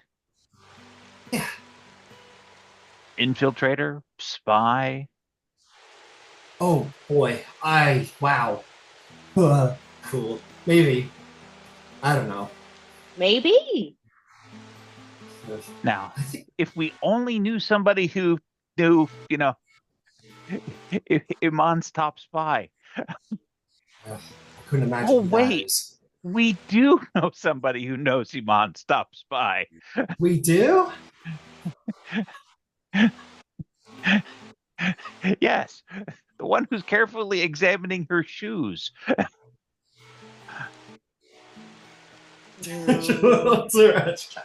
Because Yvain, you know the top spy in all of Amon? Why am I not surprised? Darling, I know everyone. Oh, That's wow. why. I should have known. You guys are all counselors, so. Well, anyway, I think maybe. I don't know. Seems like a lot of work. I think I just gotta find my faith. I gotta get right with God, Which one? I guess originally. It feels bad to not say the Platinum Dragon. Why? And maybe it's because the Platinum Dragon's been. I've loved the wanted to be Platinum Dragon for a very long time, and then Finch. I was lucky enough to be Finch's squire, and man, if I wasn't a knight of the Platinum Dragon, I'm like, how horrible would that be? You still be you. You still have us. I know, but you guys are great. Finch would have trained me and was getting me ready for it, and all the priests I've talked to. I feel like I'd be letting everybody down a bit. No, it's part of your journey. Journeys don't go in straight lines. How boring. And more importantly, Bahamut's primary motivation is protection. Yes? Yeah.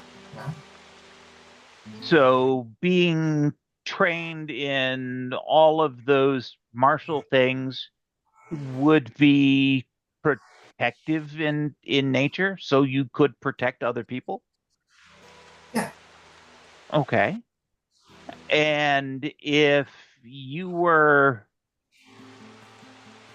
Bahamut serves alongside other deities and acts as the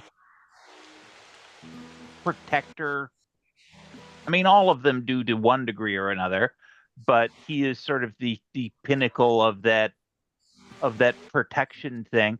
But if he was helping prepare someone to be a protector, but in a different way, would he not have arranged for you to be trained by perhaps one of the finest warriors in his service to pass along those skills to you so you could take that next step in your journey? And the push out of the nest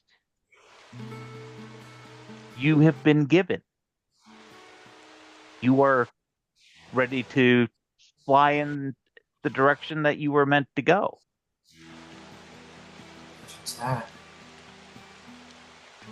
You've been carrying around a spear dedicated to the Moonweaver, who is a little bit tricksy for quite some time.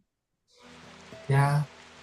And being able to change your shape and appearance and all of those things are very much in alignment with her tenets. Okay. I'm just saying that perhaps there's something there to think about. And just because Finch is a certain kind of paladin doesn't mean that when you become a paladin, it'll look the same way the Finch's looks. Or anyone else for that matter. Well, maybe I need to go to a thing for seminar 101. Conveniently, Actually- we know somebody who knows somebody. Yeah. Because she knows everybody. Hey. Wow. Oh, Perhaps a stop in Singorn would be cool. worthwhile. I always wanted to go to Singorn. I know what it was, and then Glint brought it up, and then I found out what it was, and now it sounds really cool. It sounds like the foresty version of Flyer. Also worth remembering, not for nothing, you were exposed to a portal from technically your home plane that was then dissipated, and it kind of knocked you out a little bit. That's got to account for something.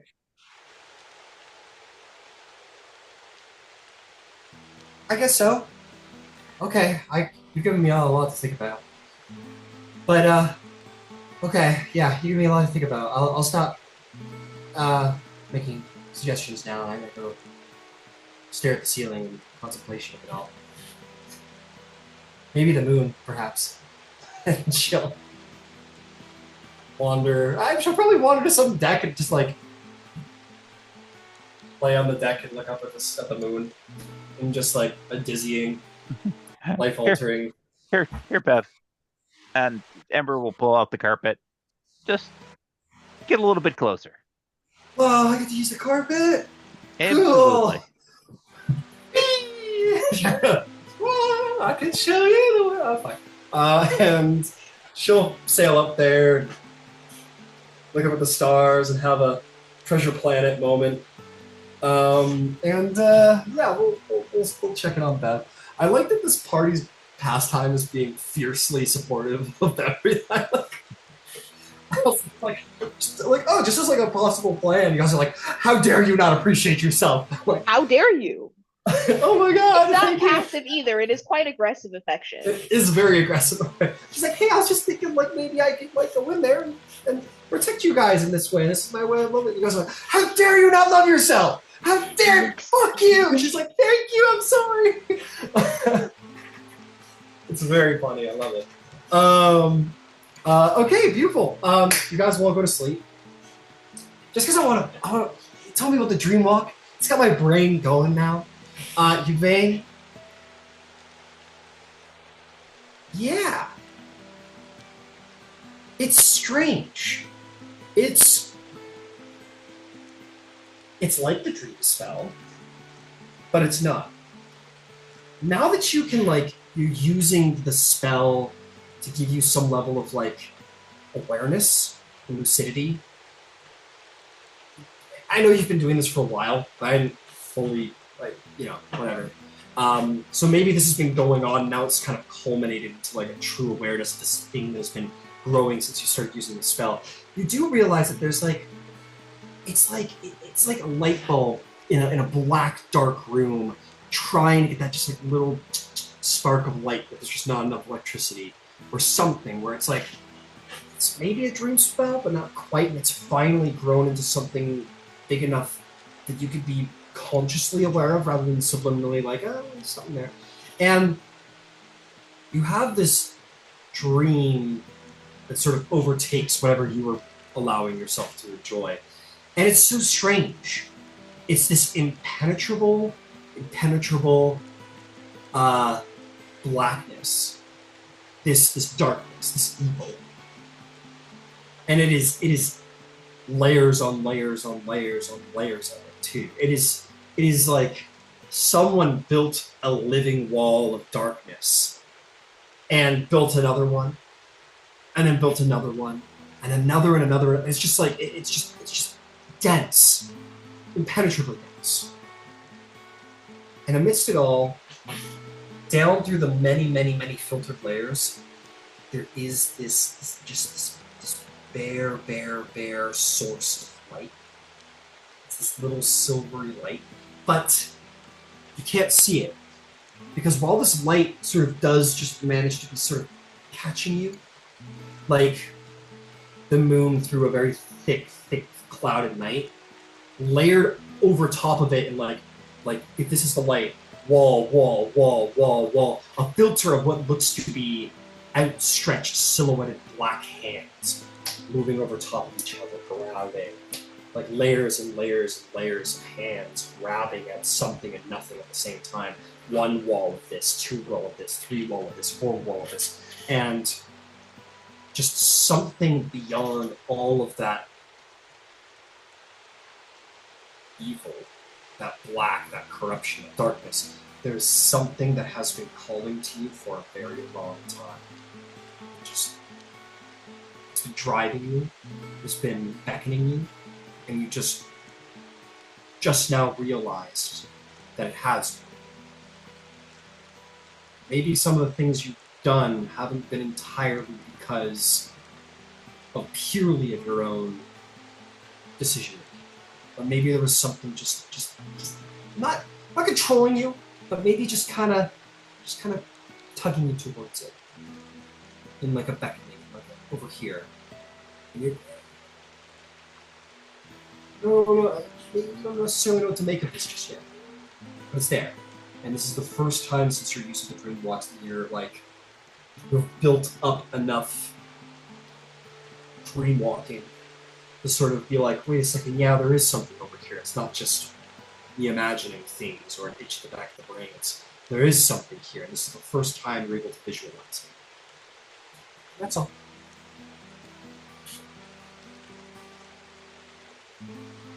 That's so fucking cool. All right.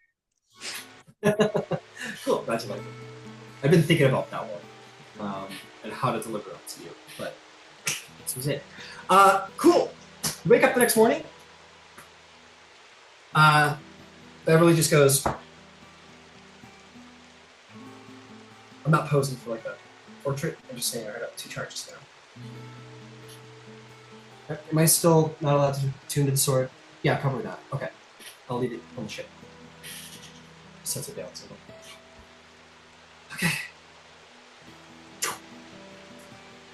Are we gonna go fight more snake people? We should probably talk about what our approach is. Please. Shriku says, Scouts never found anything at the small island volcano. We're making our way north to check out the big ones in the big island. Okay, well, they do that. My suggestion is I got a pretty good look inside the bed chamber. Uh, my thought would be to pop into there. It's unlikely that there's going to be a significant presence there. Maybe the five-headed giant snake dude, but even odds that he's out and about doing whatever giant snake dudes do. But more importantly, it's concealed. We know where it's connected to, which is reasonably central. Um,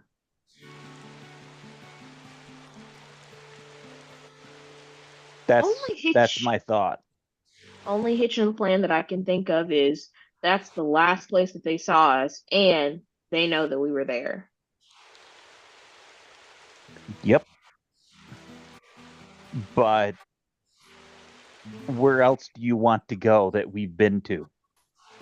I'm not objecting to where we go. I'm saying going into this, everybody keep your eyes open. Oh, it's the sharp end, without a doubt. We kick the hornet's nest and we're going back in. They know if they see us, they'll know who we are and they'll probably know what we're there for.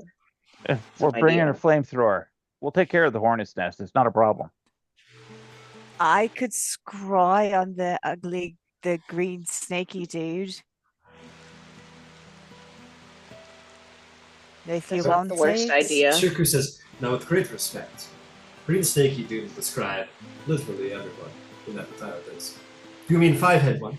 Five-head? No. Thank you, Shirku. I am not as good with wrong dialect. Oh, I'm not as good with the stories as you are.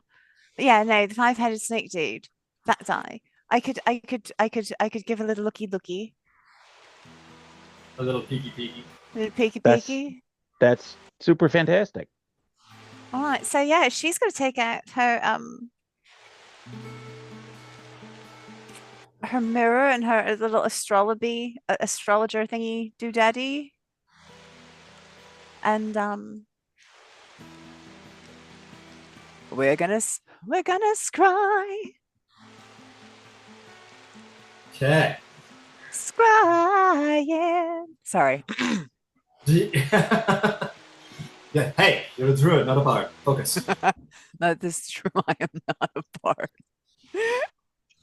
All right. Let's see here.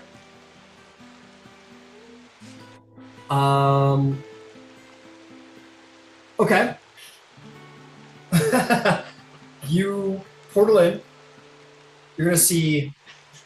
I gotta roll wisdom save. Go ahead. 19.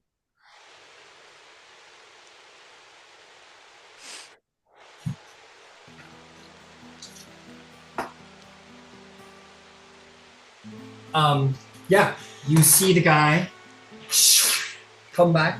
His once more sitting on his throne. The ruby eye has been replaced with a new ruby. There are more hot snake people being like, ooh, 5 heads. And he is seemingly conversing with this other snake woman who is looking like this.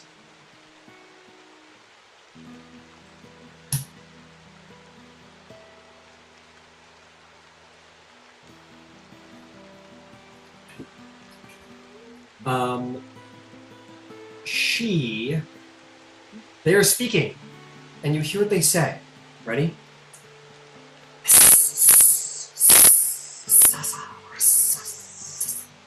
I hate this. And she slithers out of the chamber, and the 5-headed snake, one of the 5 heads sort of tilts to one of its advisors, sort of whispers something. And court continues. And that will be what happens. Yeah, so it's in the place, but 7 languages, but Draconic isn't one of them.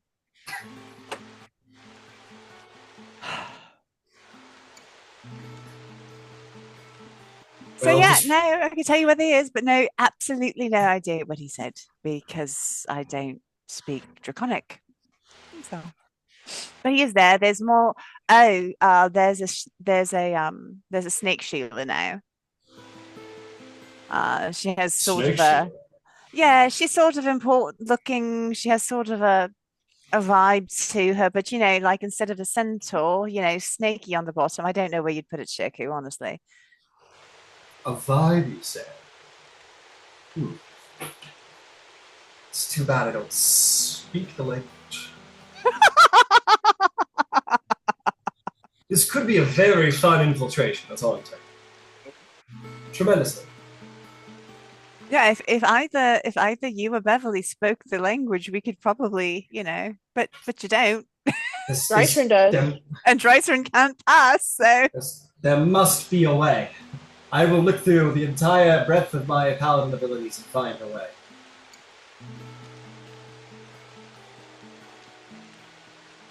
But I don't know what all these fucking new spells are, so probably not. I'm a paladin. I'm a paladin, gods damn it. I dreamt of a thing called a babblefish, and it made languages so much easier. A babblefish, Jesus. Well, I love you. All right, well, that's all the intelligence I can give you. Ember. I mean, do we go into the bedroom? Your silent spell, Ember. I'm sorry. That's my thought, because it's not visually significant.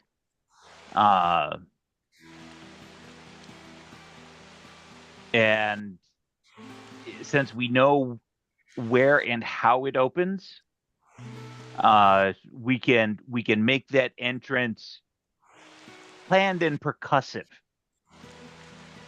Reed, I can throw the fireball in first.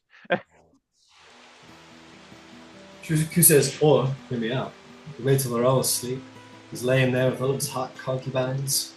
And we just appear on top of him and kick his ass while his guards are asleep.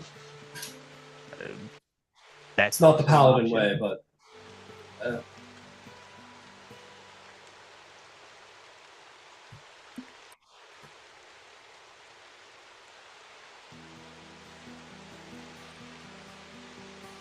Well, at this point, when you give the word, No time like the And I will- present. oh, Beverly goes, wait, guys, I've got it. What if What you got? Drysrinn was like my slave? And I like made Drysrinn speak for me to the other... No, that doesn't work. Hang on. if she had the dialect, it would work. But they Is they, it- they kept making a big deal about the dialect being different. Well, no, I thought it was above table. I thought it was that because when we read the riddles, it was like Drysrinn could read enough to get the gist of what it was. It was just like she didn't catch everything. It was kind of like you catch every like third word or every fifth word of the translation. Yeah, so she could communicate, but it would be like a little disjointed. But it would be generally able to communicate. Just like the thing is like they could both speak Draconic. I'm not going to say they can't communicate with people who speak Draconic. It's just going to be like a little obvious the dialect's a little off as well. Yeah. The finer use of words is going to be lost. So nobody's telling anybody any poetry in that. You know what I mean? And they'll have to be looking for infiltration since we already did it once, like, day before yesterday. Exactly. So I caught one of them. You know what I mean? I caught one of them.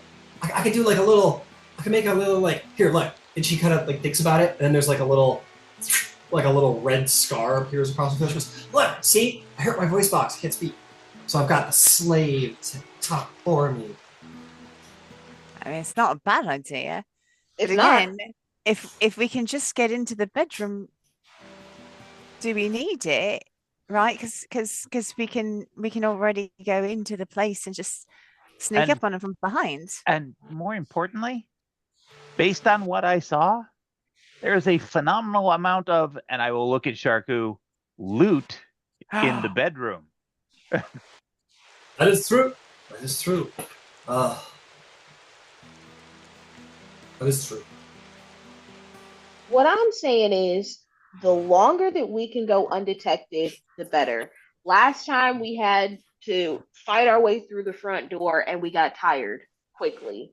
So, if there is a way to maybe clear out rooms before we get there, or at least assess the situation so we don't get as tired as fast. Yeah, so you guys, maybe I'll go in, beat up five-head guy. You can interrogate him, figure out what he knows, and then I'll take Drysrinn on the... Because this is like an information gathering thing, right? I could go out, Drysrinn, get all the information, and then we can leave. Plus, then we have the added benefit of Ember. You could send Red, and we could get a layout of the entire cavern while we're going along. Oh yeah, Red could come with me, and then you could like watch. Oh no, no, no, no, no, no. No, we're not sending you alone. Or just no. No, but Drysrinn will be with me. She wouldn't be alone. We'd be right behind all three of them. If Red goes with, we have the advantage of Red TV. Drysrinn will be there. If we're creeping a room behind, it's not the worst idea. Okay, I feel like this is getting complicated and that's not going to serve us. So if we're going to go in by stealth, at what point are we going to enter? I prefer going in the back way simply because we know the layout. We know that we can block two ways and control how they get to us instead of having them crawl all over us from everywhere. And I love the idea of using stealth. It's just I don't know if it's also not a bad idea. Fuck, damn it. Beverly will like take your hand, Evange. Like you've been telling me to like go all moonweavery and trickery and all this stuff, right? I have. All right. And this is my way to like be a trickery, helpful person and also protect all of you at the same time. We're saying we get in through the bedroom, we go through that room, we take out whoever we have to, and from there, Beverly creeps ahead. As long as we keep everything contained and we keep everything quiet, no one knows anything. And by the time they do know, we'll be gone. Then the order of the day going in is if we can get into the sleeping chambers and the giant five-headed snake dude ain't there, we take all of his stuff. Absolutely. We have the capacity. We take it all. Absolutely. We open the door. I will send Red with a crowbar, a set of manacles. Probably a set of manacles would do. Around to the door that goes to that temple area. Bolt that door closed. Everybody who is in that throne room cannot leave. Absolutely cannot leave. Whether we can interrogate them at some point or what have you, it's fine, but it has to be violent and percussive and reasonably quiet. So, thunder damage is out. Lightning damage is fine.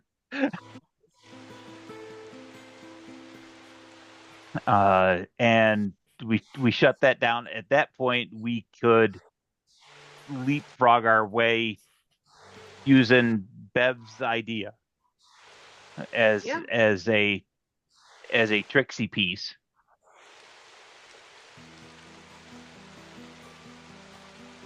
Who says, "How about heading?" And if they figure out, we come out. And if they figure it out, we come out swinging anyway.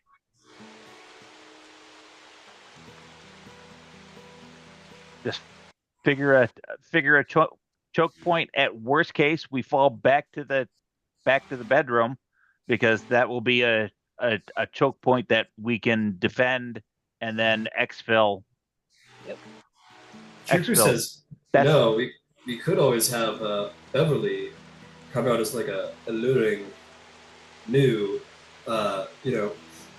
beautiful, snaky person. Wiggle the finger with the big 5-headed guy. And he'll be like, all of you fuck off. I need to go to my room.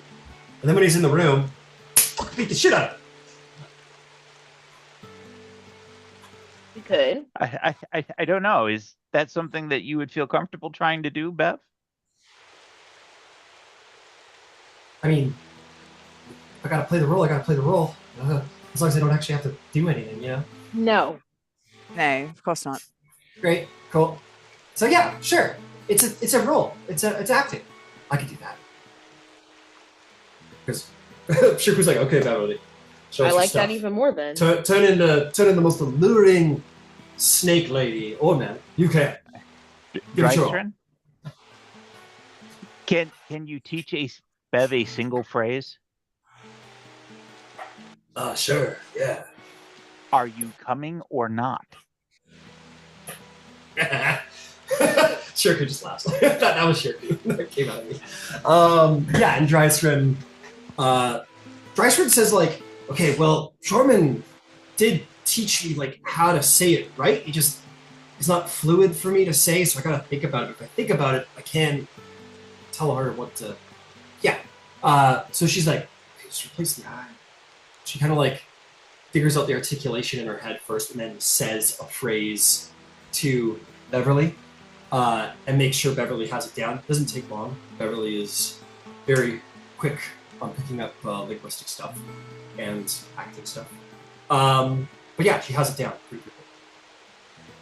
So the amended plan is into the bedchamber, loot the bedchamber. We put ourselves out of immediate sight. Bev opens the door, leans out, looks at the big snake-headed guy, gives him the little come hither figure along with the are you coming or not, turns around and comes back into the room. Yep. Assuming that he's going to follow. He follows, we shut the door, put him in a world of pain, and extract information from him. And then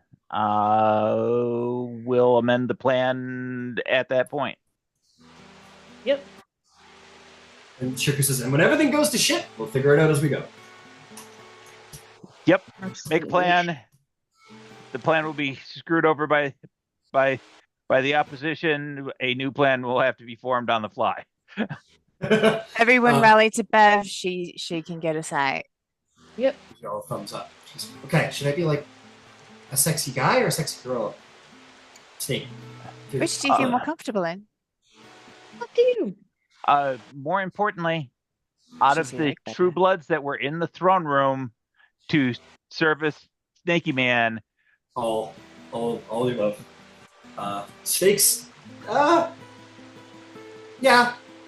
I think snakes are very like. Well, this is literally for like pleasure. So, yeah, I would say just about anything. Like okay. Both. That's fair. I couldn't tell by the models. Yeah, that's fair. and a lot of them got reduced to ash very quickly because they were scary. There was no study time. No. Okay, when I'm doing like risky stuff, like when we went into the fireplace vortex crater, I felt like guys like I gotta do stuff, you know. I gotta get in the action. So she kind of like thinks about it, and she goes through like a couple of like changes here and there. She goes like, no, longer hair. No, okay, sure, yeah, perfect. And you got maybe all of you are having them like maybe the eyes a little more yellow. Okay, great. And you're like, okay, like not so long fingers. He's taking it. You know, maybe some more around the cheek scales, yeah. And in the end, what Beverly comes up with is this fella. I am the new Beverly, she says.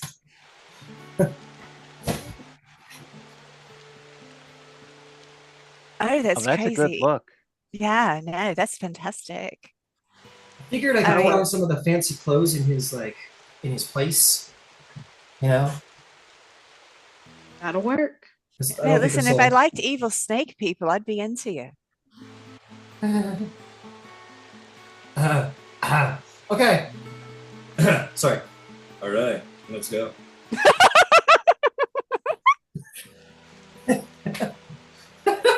Does Kiro have a moment over there?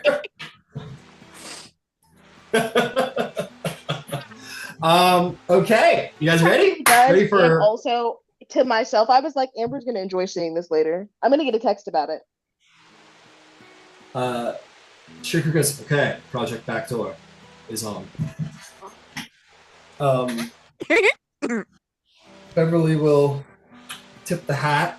And you'll vanish. Always. Let's go to the bad place. And by the bad place, I mean probably it's fine.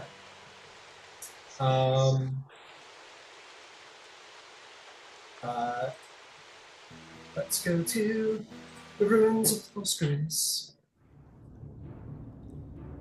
Okay. Sorry, I haven't had time to completely reset everything here in the bodies.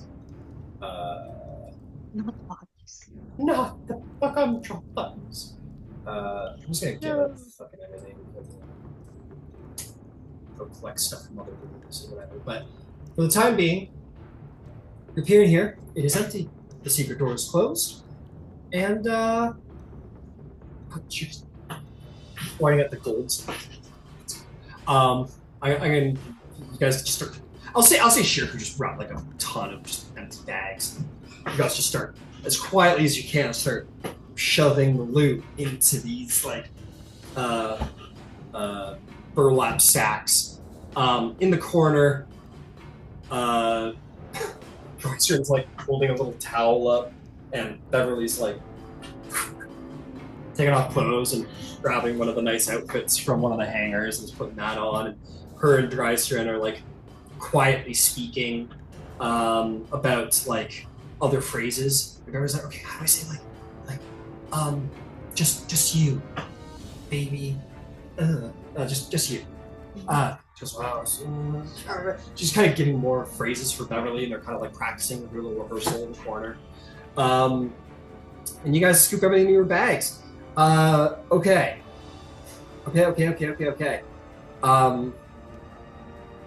Tell you what, I'm gonna give you your loot, and then we'll go to a break. How's that sound? Okay. Okay. I think all of us do also have bags of holding. I know Kiro does and Drysrinn does. Oh, okay. We all do. That's one of the very first things we buy every new member. Fair enough. Because the utility on that part of your D&D starter pack. Your Aurora Concordant starter pack. Okay, here we go. There is a wine flask worth 50 gold pieces. Actually, I'm gonna do a little copy paste action. I'm gonna make our lives really easy. Okay.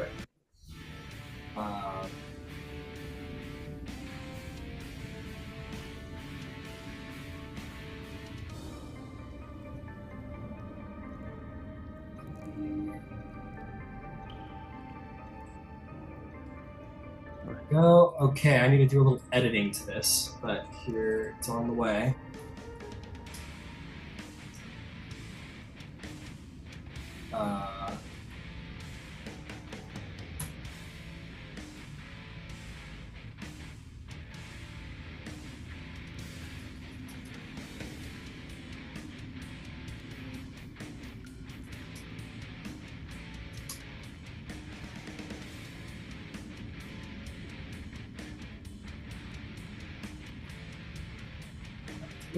Complete.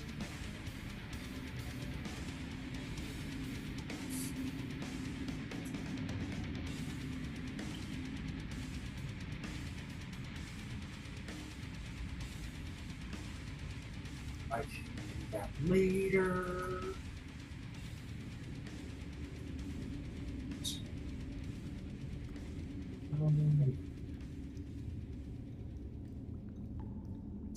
4.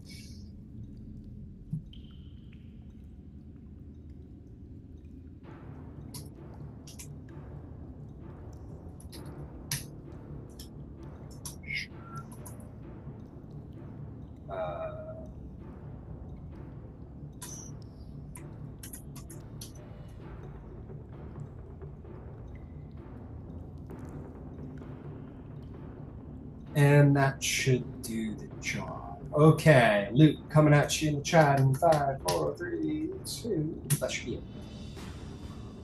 I can give you the spells in the spell book as well.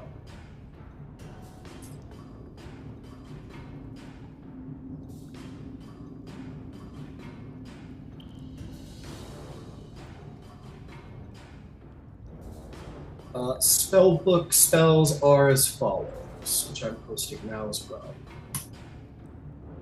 Fuck, that's too many characters. These characters, I can give it to you. Almost there.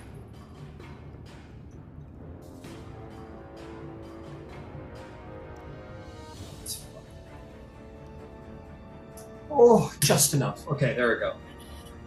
Oh gosh. And that will be your loot. I'm gonna say for the time being, Beverly is actually wearing the bejeweled doublet with the matching money pouch. That's fair. It's a good costume. Nah, bejeweled. It's too much. It's covering too much. It's gonna be the fine cloak. She's wearing the fine cloak.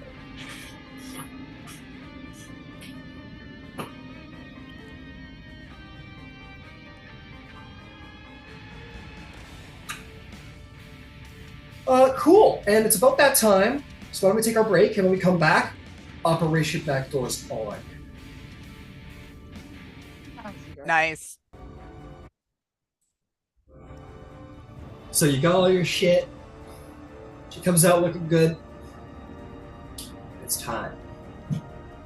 She's like, okay, I'm a little nervous. All right, so, all right. Yeah. Shuka's like, hey, places. Yeah, she's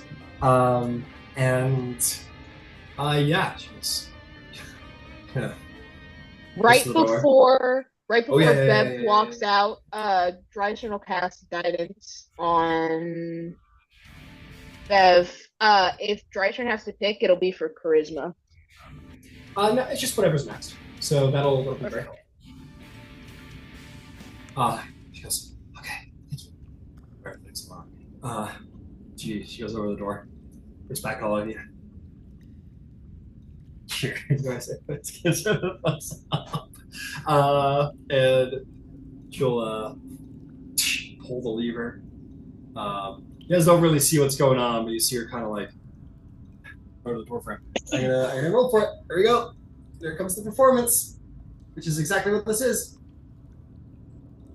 The D4. Tray. It's not a tray. She goes to the door. She kind of like see her like kind of stop, and she kind of like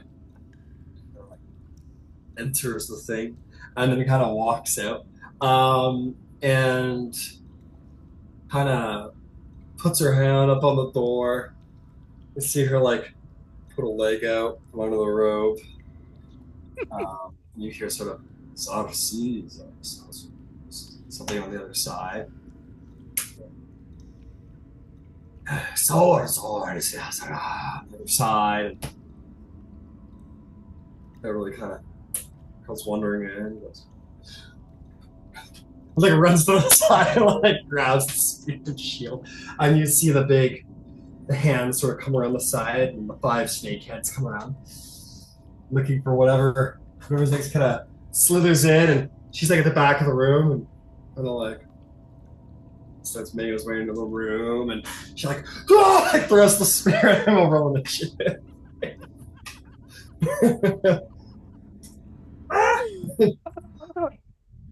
And we'll roll initiative. I'm glad we did this to save you from having to do a little repopulate.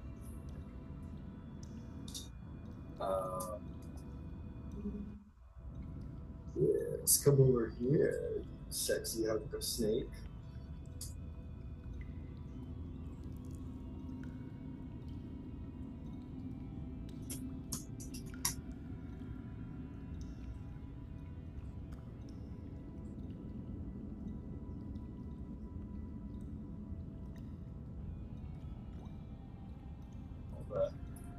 It's gone. So I'm just gonna clear the room a little bit.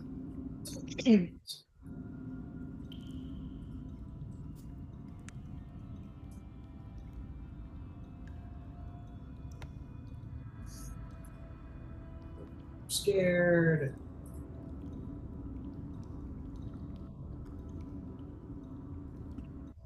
Who am I missing here? And let's do that.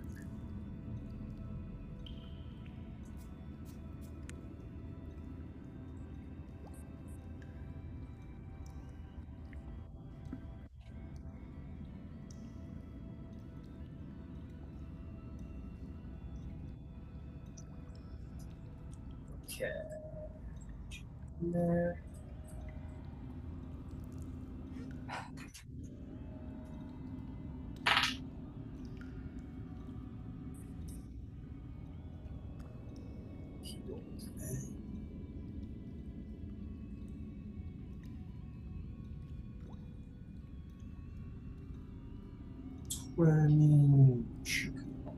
Rolls A.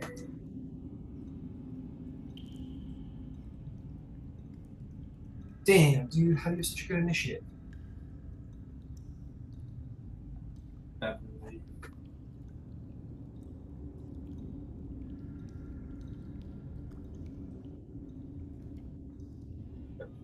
A makes sense. Attention. I'll tell you what. Let me get a stealth check from the group to see if I'm going to give you guys a surprise round.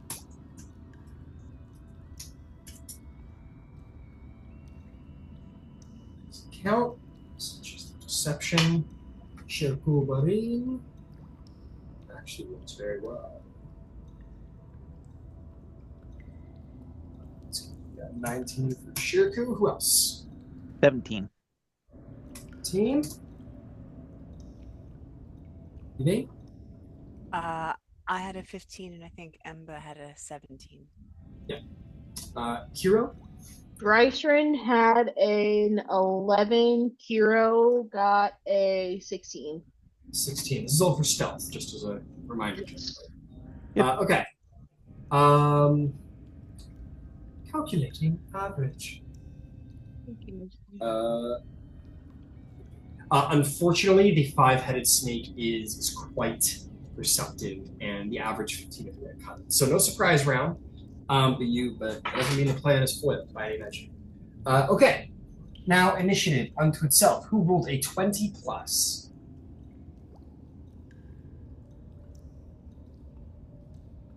Nobody? Who rolled a 15 plus?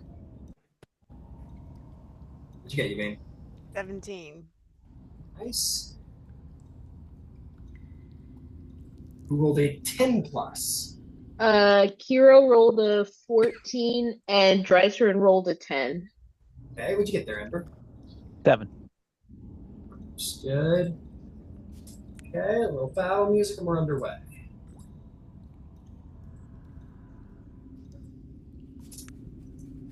Alright, the snake kind of peeks its head through the door, and as the five snake heads kind of turn around, there's not a lot of hiding places in here. It sort of notices you all, and it's going to strike first, in fact.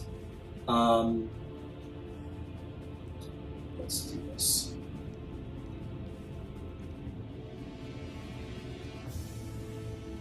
Oh boy, it's got a lot of hits.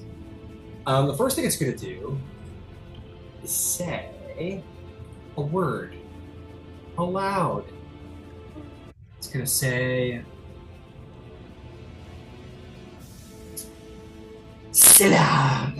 And as he says this, flying off of the wall. Yeah. I'll say actually, sort of ripping out of one of Shirku's bags, because they would have been far too big to have put in a bag of holding. These shields fly out and start surrounding the Yontai. Just sort of floating around them, these animated shields. And then he's just going to pick the nearest, the most people, and start fighting them. What is our reach here? We've got plenty of reach from where we're standing, so we're just going to lay in the multi-attack. Recalling the last encounter, Ember, you were a pretty dangerous guy. Let's hit you with a flurry of bites. How does a 19 do with this cheat? Oh, 19 hits. 19 hits, okay. Here comes that. Here comes that. Okay. This is 4 piercing damage. That is going to be 29 poison damage. And 21 poison damage. He is then going to make 2 claw attacks, starting with you. That is going to be a 27 to hit. Sure. Okay. Significantly less damage. Very lucky, actually. It's only going to be 8 slashing damage. We'll do it again. We'll attack first. Actually, that one just misses. His hand just like slams into the wall behind you on a broadness. And that is going to be his turn. Bring us to Yvain. Oh, Yvain, no. Sorry. He's forgotten that I have access to a reaction, and you should make a DC 18 deck save. Understood. That will be a 19 save. Okay, well, you'll take half damage, so there is that. Okay, he is resistant to fire. Is that... Oh, no, he's not. No, he's not. Oh, yeah, no, he's right. not. Yeah, you Because got your cool thing. I am an elemental adept. Fair enough. Actually, no. Hold on, I gotta look at the dice on that. Because that becomes a 2, that becomes a 10. So it's a nice even 10 damage. Okay. Still surprises him in that it's scathing. Well done. That's going to bring us to Yvain's turn. Yvain, I will need from you a wisdom saving throw for his Ophthalmophobia aura. I believe main piercings. I will do that. Also, I need to roll my my daily cosmic omen, but I will roll his snake fear thing first. All right. That is a 15 on the dice, and I believe that's going to be a +9 for wisdom. Yeah, so say 24 to save. Yeah, you're totally fine. Go ahead and take your turn. And then just let me get a quick. All right, so it's a 6, so it's wheel, not woe. And then I was actually gonna try to move myself down in the rotation. I don't know if I can do that if I've already rolled for my save. Yeah, absolutely.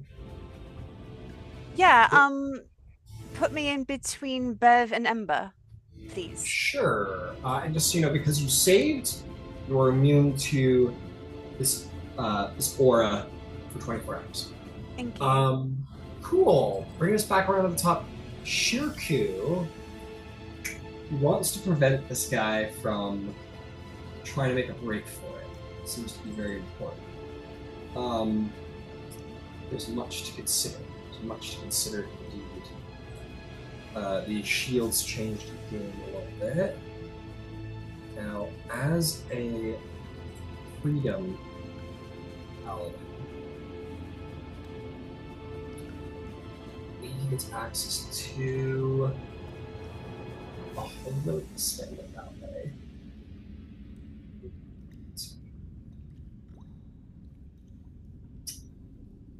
Yeah, nothing fancy. Let's see. Fury of Tides. Magic power. Wait, splash. Minute. Attack. Ooh. As a bonus action, he's going to do Channel Divinity, Fury of the Tide. As he does this, he sort of brings his weapon into the air and he says, Wild Mother, grant me the Fury of the Tide. And as he does so, this whirlpool of water surrounds his blade, and he is going to make some attacks.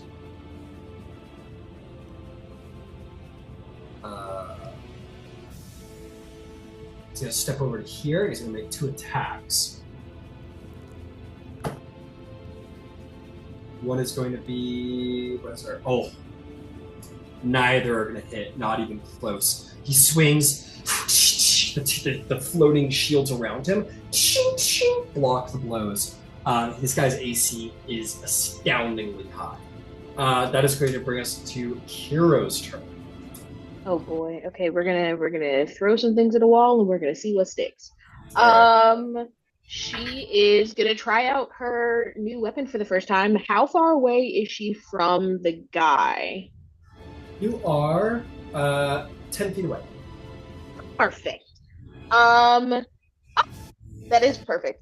And she is going to pull out her inescapable lash, and she is going to make an attack. And then it says if it hits, then I can try to grapple him as a bonus action.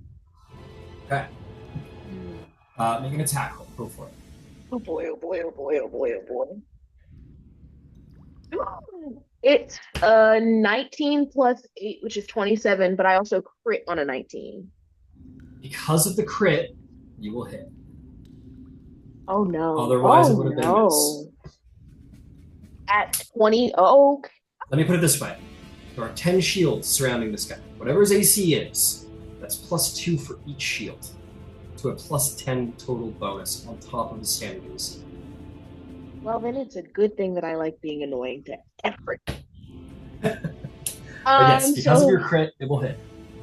Love. So then he gets grappled as a bonus action. Oh gosh, I have 2. Yes. That is 5 plus 4 is 9 points of slashing damage. 9 points of slashing damage. And then he is restrained. And then if he's restrained and I make a melee attack, does that give me advantage? Sure does. Then I am going to then follow that up with my trident at advantage, and we're going to see if we can't think. Please and thank you. Are you throwing your trident, or are you stepping into melee? No, I'll step into melee. Cool. And thank goodness, because I crit again on 19. Again, my dice loves me so much. Nice. Well done. Oh, gosh. Ooh. 5 plus... Oh my gosh, wait a minute. The first strike, add 4 points onto that. I forgot that the first dice is full damage. What? Oh, yeah, that's right. Yeah. Wait, so then 8 plus 4 is 12 plus 5. 12 plus 5 is 17 points of piercing damage on top of that. Beautiful. Okay. And he has to... Oh, sorry, go ahead. You're all good. As a quick note, just as I'm reading here, as Shirku hit one of the the shield got in the way and saved him, and he hit the shield, it did fall to the floor. So it does seem that these animated shields are only good for, protecting him once, and then they fall away. So his AC will drop as we're only buying him time. They're not going to stay there forever. Okay.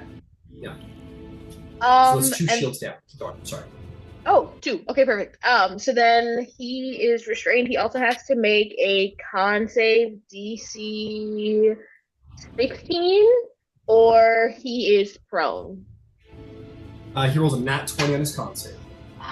Well, we can't win. He's still restrained, so that's good. Still tremendously restrained. Yeah, you got them all wrapped up. And then it says that I think he can save at the end of his turn. Okay. Oh, Kiro, forgot to have you do this. Roll me a wisdom save.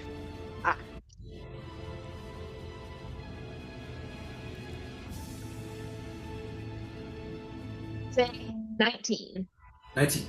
Thank God you saved, otherwise that would have complicated things. Because we've already taken your turn, basically. So you're good. You're safe. Can I ask a question? Sure. But just because we're in the room with a paladin, do paladins have a thing that help us with anything, or that's something I have to actively do? No, you're right. Anyone within 10 feet, though. So that wouldn't have helped Kira. Okay. It would have helped you, but you didn't. It's a good point. Forgot about that. Okay, beautiful. Is there anything else for you, Kira? And where I want to be. All right, amazing. Amazing. Let's see. Brown is for restraint, because whip is the color brown, because it's leather. I don't know. Okay, Drysrin's turn. Make a wisdom save. Oh, gosh. She's so much better at these than I am. I'm gonna say only one shield is down, because Shirku would have failed to save, so just to make life simple on all of us. 21. Yeah, saves. Totally fine. Go ahead and take the turn. She is gonna take 2 unarmed strikes. Right. Running in, I presume? Melee? Yes. Cool. Got advantage. Perfect. The first one is gonna be a dirty 20. Oh, yeah. Oh, dirty 20. No. That won't do. Sorry. No? She and punch dents a shield hard, and it falls to the ground. It's 2 shields down. Then she is going to. Oh, I guess she's in melee. So then she'll just take the second strike. Go for it. That one doesn't hit. That is a 16. A 16 doesn't hit. Her fist does get through the wall of shields, but in that moment, this bedazzled creature, their arm seems to suddenly almost instinctively shoot in the way, and Drysrin's fist bounces off of their bracers. Okay. Then for her bonus action, she is going to expend a focus point and do patient defense because she's right in his face. Fair enough. And she's gonna stay where she is. Magnificent. That is gonna bring us to Beverly, who's gonna take that old spear and shove it up his ass if she can. All right. She already succeeded on the fear when she first saw him, when she came around the corner there. Which is a really good thing, because that might have gone poorly if she hadn't saved. First attack does not hit, unfortunately. Only a 12. She gets through the line of shields, but doesn't hurt him. She has advantage, though, but still wouldn't hit. On the second time around, though, that would have been 13 plus 8, 21. Isn't going to hit him, but she is going to lance into one of the shields and they'll fall to the ground. So that's 3 shields down. Okay. Come around to Yvain. It's your turn, Yvain. What do you do?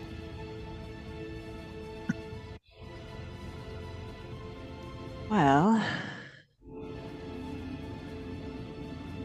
let me just make sure I prepared it. I thought I did. Absolutely. All right. So, never done this before.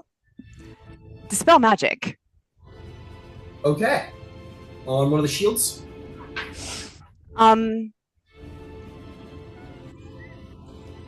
If I cast it at 5th level, could I take out 3 shields? It is a 1-target spell, unfortunately. Upgrading the level of the dispel makes it more makes it a better dispel against a single enchantment, but it is always a single target spell. Oh, well, I'm not gonna burn that for. Oh, pity. Sorry, I thought it was a good idea, but never mind. Not like it's a lot for a single shield, I guess. Yeah. I mean, it's kind of boring, but all right. I guess we'll just moonbeam him at 3rd level. Hey, it gets around the shields. That's all I. It's really all I needed. So yeah, we're gonna 3rd level moonbeam him. All right, we'll take care of the damage on his turns. I believe that's how it goes. Is there anything else for your name? No, that's I'm fine being just a little bit behind him and definitely behind Sheku. So, no, I'm good. Thank you. Excellent. All right, Ember, roll for scary. Wisdom saving throw. The guy goes, "No, you're allowed to not be scared of me, actually." And 19 will save. At this point, everyone is saved, and everyone is now immune to the fear of snakes. At least for a little while. What would you like to do? Move. I'd like to move into the space between Hero and Bev. Sure, absolutely. 5, 10, 15 puts you right there. Fantastic. Bonus action, Red now. And Red is going to pull the torch and close the door. Hey, good, sweet. Shirku was trying to work on that, but we made it happen. Well done. And action,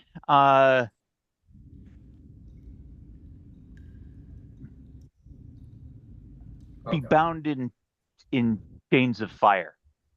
Fuck. I don't want that. Yeah, well, I do. And that's a con save DC 17. It's probably passable, but we got to try it. Absolutely. That will be a save on a 23. Okay, well, we still get some of the damage. Understood. Yeah, you do notice as you guys are casting spells at it, some of them may be getting around the shields indeed, but there is something about this greater abominable entity that does have some resistance to magic. Some spells seem to just bounce off the scales. Let me read through this. No, it's a creature. Okay. Well, it was worth a look. And that will be 12 points of fire. I gotta see if that's halved, I would assume. Successful save takes half, so 6 fire. 6 fire damage, okay. Understood. Well done. Is there anything else? Nope, that's bonus action. Move. Right, that brings us back to Mirren Rao, who is going to continue his assault. He is a cold-blooded killer. I think he's going to try and continue to try and take you guys down one at a time. So Ember is restrained. He can't move, and his attack rolls are at disadvantage. Understood. So he will continue with that. He's going to do a flurry of bites at disadvantage against you, Ember. He's going to try to take you out. He rolled fucking garbage. 12 to hit? No. He tries to get you, but thanks to Kiro's whip, it is just not happening. Okay, he's going to keep trying to hit you with his claws. Not one misses entirely, just is trying to get it, but the whip sort of keeps readjusting around his wrist and he tries again with the other hand. 13 doesn't hit either. Man, that whip has saved the day because he was rolling really good and really bad. Well done, Hero. On a con save, he does roll a 15 against the Moonbeam. Right, that's not enough. Nope. So let me go ahead and roll some damage for him. Radiant dust. Yeah, 11. Not great, but just a little something. Hey, it helps. All helps. Okay, cool. There's nothing else. It'll bring us to Shirku Marine. Oh, he does get to save at the end of his turn. It's either an athletics or an acrobatics, but he has disadvantage on dexterity. So you'll do the athletics and you'll roll an 11, which I'm sure doesn't. No, it doesn't. It fails. Okay. Man, you're looking like a gladiator over there. Fucking whip and trident. Hell yeah, that's one kind of look. Okay. Shirku is going to prep a smite, because that's what we do around here. That's how we do it. And he's going to take 2 attacks. Well, 3 attacks. It's got that. It's our special gambling blade property. We'll have advantage. Here we go. 18 plus 25. 25. 6. That will hit. We're finally getting around those shields. Beauty. Did Shirku take advantage? He did. Okay, good. I'm just going to mark down so we're keeping track of everything here. So, 6 left. 3. 4 shields is 6.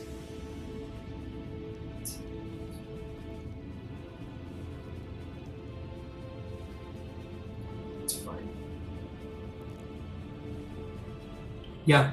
No, yeah. I gotta be fair. It doesn't get around the shield. I miscalculated. But it does take 1 out, which is good news. He'll try again at advantage.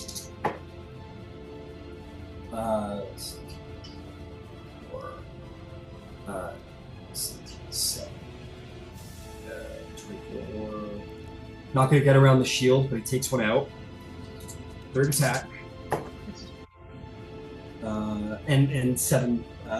20 isn't going to be enough either, but he takes another shield. That was only 3 flying around now. Wait, so Shirku took out 3 with his turn? He took out 3 shields with his turn. There are 3 shields left, providing a +6 AC bonus. Yeah, it was only his AC was above 30 at the start of this combat, but no longer. So we're back around to you, Kiro. What would you like to do? I mean, why not hit him?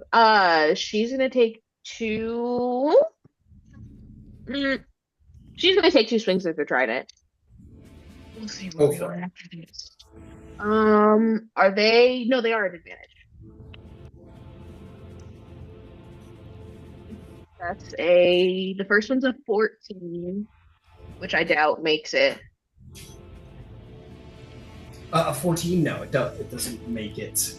And neither does it take out a shield. It's not high. The second one is a 19, so crit. Crit.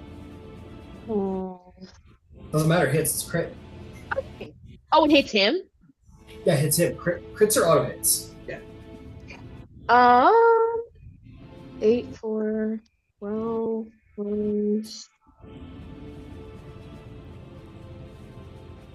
12 plus 23 points of damage.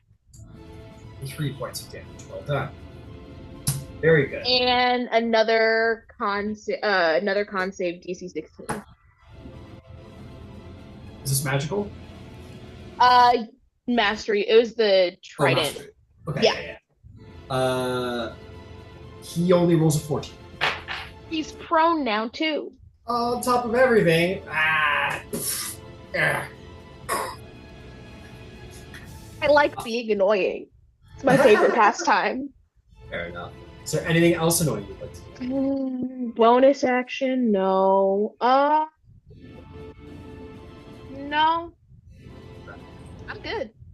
All right. Well, I forgot he could do these, so I'm going to do it now. He's going to take a legendary action, and he's going to say, Arcisordia! And as he does this, the room goes black as night, and all of you are blind. unless you have some way to see through magical darkness.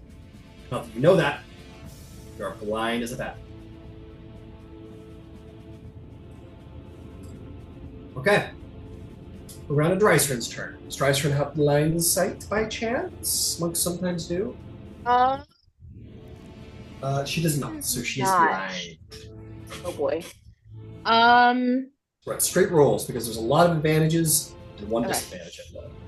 I was gonna say I couldn't remember if she was in. I think she ended in melee last time. Then she'll. Yeah. Okay, perfect. She'll do. Can she? If she uses her breath weapon and does a 15-foot cone, is there a way that she can? Oh well, I guess she wouldn't know if she can hit him without hitting anybody else. It's just the guy's prone. She can go like down at him and not hit her friends across the way. So yeah. Lovely. Then she's gonna do that because we're not trying to hurt anyone today. Oh wait.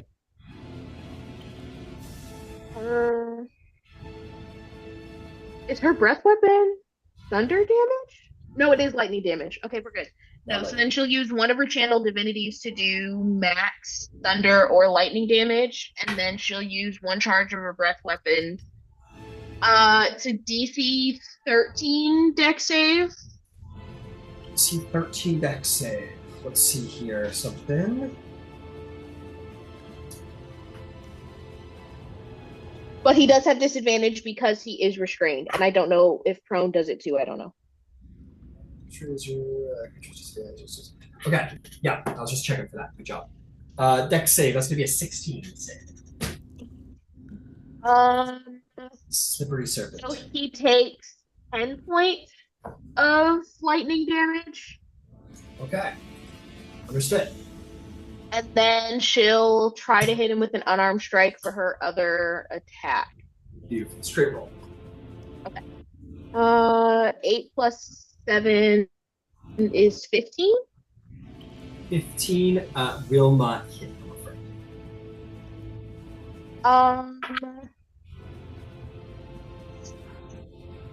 down at the moment. I'll say where she is then. That's going to bring us to Beverly, who's just going to take 2 straight-up strikes.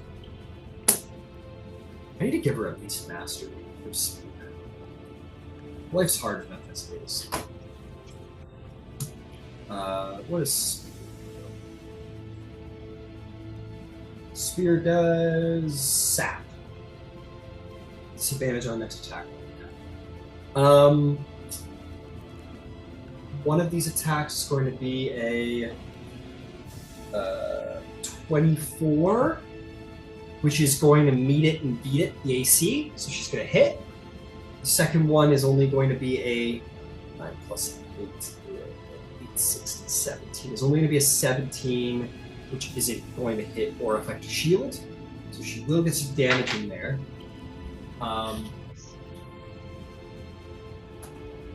A whopping 5. Oh, more than that.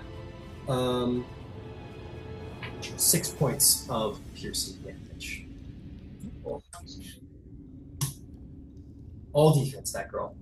Okay, that brings us to Yvain. What do you like to do, Yvain? Now I will dispel magic on the... Fair enough. No checks required. Darkness goes down. Good shit. Good shit. Well done. Is there anything else? No, I'm still concentrating on the spell. Fair enough. Okay, that'll bring us to Ember van Zyl. You can see it again, thankfully. Okay. Well, that puts me back into a different frame. Give me half a second. Oh, you made my life easier. Give me a minute. I changed plans. Yeah, I know. Well done. Fair.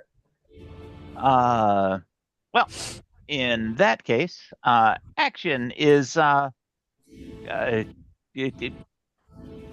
be engulfed in flame. I will cast Bonfire, sitting exactly right where he's sitting. Fair enough. Oh yeah. That's a Dex 18 save. Dex 18 save. At disadvantage, because be prone and lying on the ground, wrapped in nasty bad then. Okay, so straight roll because of magical. And that's a failure. No chance of success there. Okay. And that will be 10 points of fire damage. And you can take all of it. You are not immune. Or you're not a resistant. And you mentioned that he was wearing bracers? Surely is. Red has access to heat metal. Those should become hot. Okay. That's a con save, and it's going to use my save, so it's con save 18. Sorry, I'm a little behind. How much was the bonfire damage? Hold on a second. It was 10 points. 10 points of fire damage. Excellent. And we're saving on a con save right now. Yep. And as a reaction, take a d4 off, whatever his save is. Sure. Well, it's not going to be a nat 20, unfortunately, for him, because disadvantage. 12, it's a con save, so it's going to be... Oh, what am I doing? It's disadvantage. Okay, hang on, my brain. So he has disadvantage on the saving throw? The con save, remember? No, it's just a con save. Oh, so he would have advantage. Because the other one was Dex. Right. So he has advantage, so he rolled a nat 20. So that would be a 22. Did you roll the d4 to take off? I did. Okay. That was a Oh, clean D4. shit. Yeah, sorry. He's a little better on the magic and the con and that stuff, so he saves on that one. Okay, well, it was worth a shot. So does he still take half? I gotta take a look and see how heat metal is written. You cause the object to glow red hot. If the creature holding or wearing the object takes damage. No. He just takes the damage. The con save is whether he is struggling to get off. Yeah, got it. Yeah, to see if he can continue to hold on to whatever he's holding on to. Yeah. So let me serve you up. And that'll be 13 points of fire damage. Okay, so I will put that to 6 because that is coming from Red, who isn't an elemental. Yes. Okay, cool. He's bloody. He's definitely bloodied at this point. You guys are just fucking gang beating the shit out of this guy at this point. And he's none too happy. Let's get some con save for a moonbeam. He rolls a 21 to save. That will save. Right, how much damage on the half? Let me go ahead and pull that. Oh, come over here. I love all my big scary bad guys are just like laying in the room wrapped up like a fucking horse. 14 for 7. 7, thank you. Okay, beautiful. He'll take his turn. Also, I was completely wrong. I misread the paragraph for the lash. He has to take an action to roll a check to see if he saves. Oh. So he doesn't just save at the end of his turn. It would take his entire action to see if he would make the check or not. If you're dead, does he still have to be entangled? I mean, he's restrained until I let go, technically. Okay, so let's try and kill you instead. Disadvantage. Rude. But You're not the first one that's tried. You're gonna call me rude? You lured him in with sexy bait and then beat his ass, dude. Well, this is every teenager in Chicago. Disadvantage is a nat 1. He misses. Oh, that was his big attack too. I hate missing that one. He's gonna try and strangle him. He's so mad at you. That one is a 16. Nah. That one is also a nat 1. Fuck me. He's just like trying to do something, but there's just nothing to be done. He's full on laughing, smiling, like she is not nice. I imagine you guys are just like whooping like cowboy. Just, woo, woo, yeah, yeah. No, we're being quiet. We're being No, fucking quiet. you're being very quiet as you assassinate this gun-eyed king, whatever it is. Shirku's gonna be like, "Fuck with me, my friends!" And he's just gonna start beating on him as best he can. Fucking shields. That's gonna be for a 22 is gonna knock out another shield. Six goddamn shields. Next one is only a 15, which doesn't hit. And last but not least is much better. Finally, Shirku lands a hit on a 24. Fucking Divine Smite finally goes off. You better believe we're using those 3rd level slots, because that's what they're there for, baby. And a d6, because they're not. So that's going to be 5 plus. My man, gambling with a 1 today, I'll say. 2, he's feeling spicy.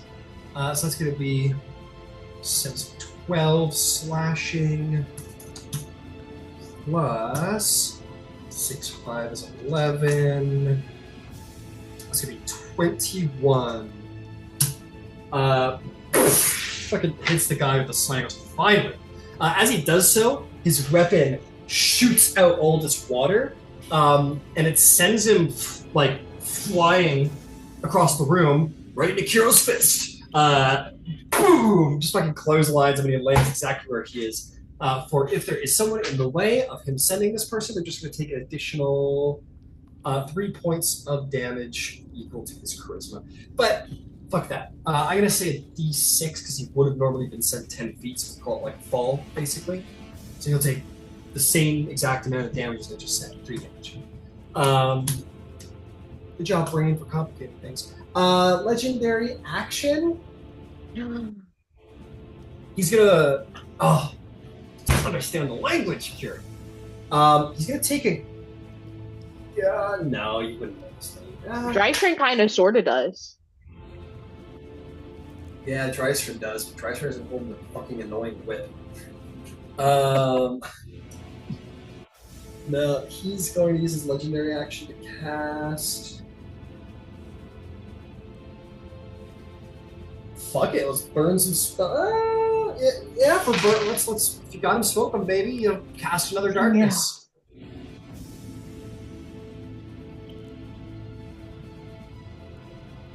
Okay, that is going to bring us to Kiro's turn as you are in the void. So it's just a straight roll then? Straight roll, yeah. Okay. Then she is gonna take. He's already prone? Yeah, he has no movement to get up with. Oh. That's so sad. It's okay, he's gonna die soon anyway. That's a nat 20. Italy. Ooh. Knock on heaven's door. Sexy times. Well, plus I love it. 7 is a 19 points of damage. 19 damage, good job. Don't sleep on those champion fighters. Anything else? That was one swing. The other one is a 21 to hit. Will knock out a shield. Oh yay! Wait, It's got is that the one last shield one? left. Nope, one more left. What do I have for bonus actions?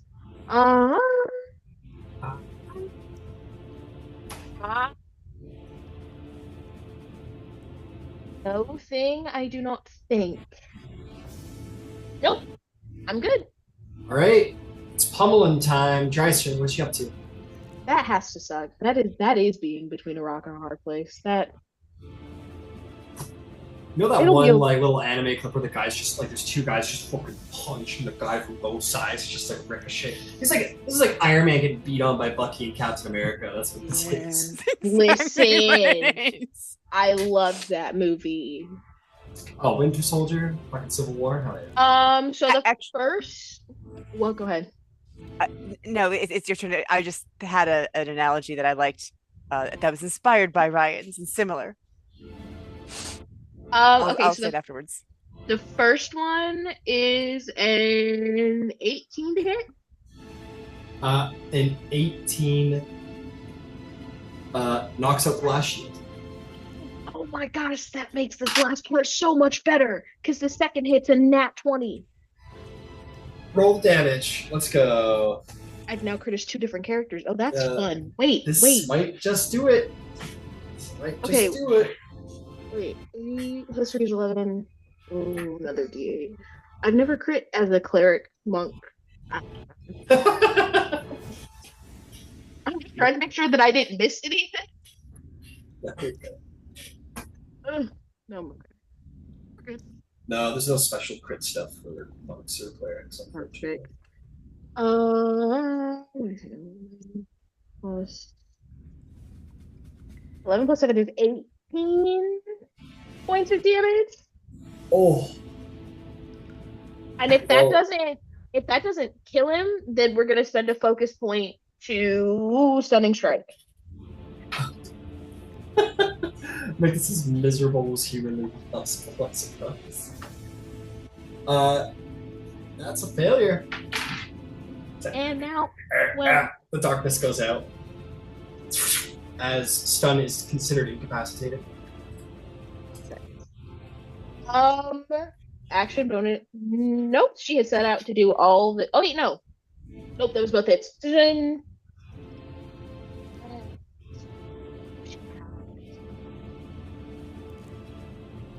That was action bonus action? Well, because she has 2 attacks per action. Can she use an unarmed? Can she hit it as an unarmed strike and a bonus action? Oh. Yeah. We might as well just try to put him out of his misery then. It is a. Oh gosh, wait. 11, 7, 18. 18? Yeah. Is this non-lethal? It's an unarmed strike. Yeah. But do you want to do this non-lethally? Or is this a killing blow? We wanted to interrogate him non-lethally. Okay, so here's what I'm going to. I wanted to give it to Beverly. It's helping your. But no, it's all good. Drystrinn's like, couple lights. I'll assume the moonbeam goes down so he doesn't die. Because he's got 1 hit point. And Drystrinn's gonna do like a Hitman, like Mike Tyson and Hitman thing, where she's gonna like go right to like the face. He's gonna be like, and is going to in Draconic kind of be like, strangely odd. And the creature's gonna just kind of, don't kill me, Anakin. They've come to no. But yeah, you have taken. Stop it. You've taken the whatever this fucking thing is, whoever this is. You have taken them prisoner. They're restrained. They're no longer stunned. We'll say in the narrative things because it's only a round. And at your mercy with 1 hit point. Oh. We need to ask questions quickly and get out. So then Drysrinn. Okay, one at a time. Ember's usually got a good head for this.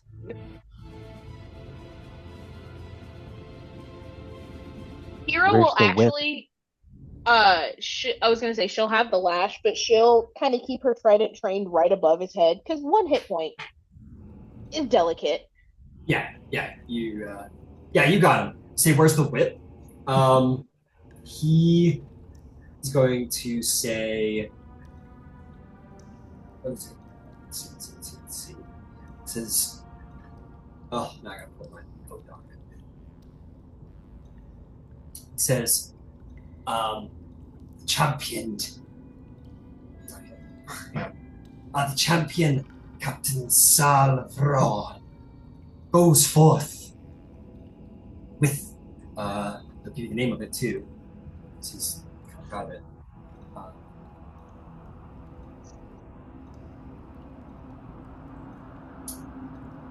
I'll give you the name of it. Sorry.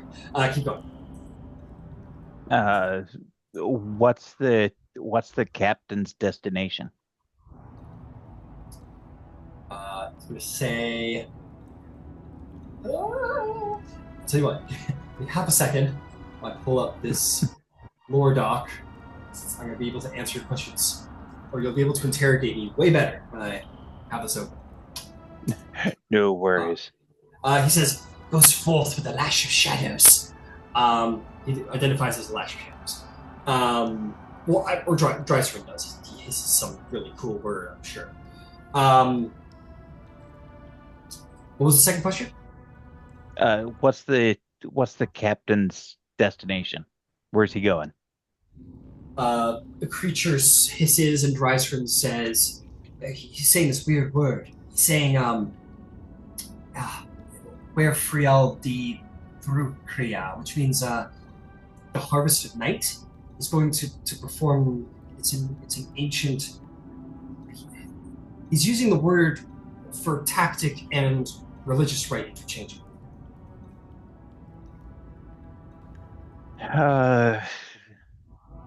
Where's your Efreet partner? He says in the second tallest volcano on this island.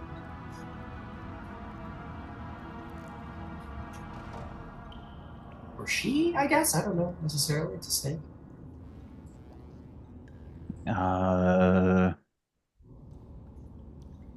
Shirku will point at the glowing sigil on the ground you've seen in a couple rooms now. What's that?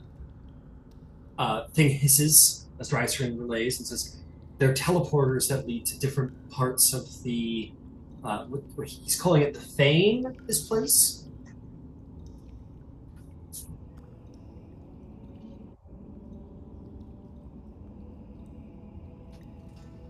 And some of you would know a Fane is essentially known as like a religious, it's like a holy place. It's a special name for like a consecrated holy place. It's kind of an evil one for them.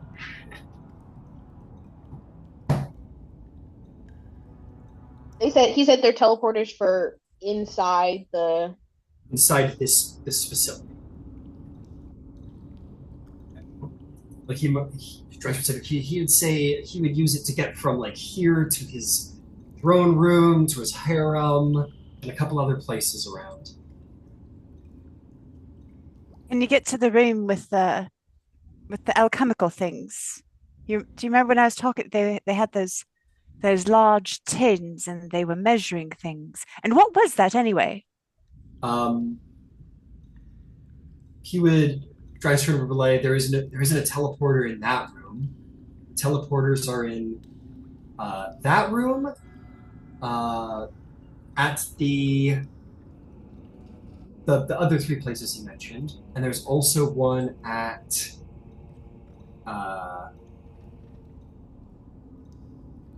he says the Fane again, but I think he means the chamber with the blood and the ceremonial chamber. Yeah. So there's one in each of those four places. That's where they all. Oh, there's also one in the prisoner pits, he says. Where's that? He says it is. What does he say? He says beyond the sacrificial chamber.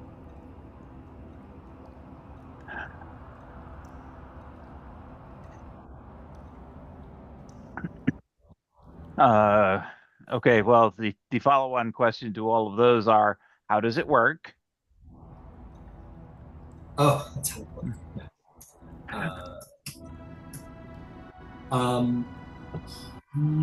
They hiss at each other a little bit, and finally, Drysrinn will say,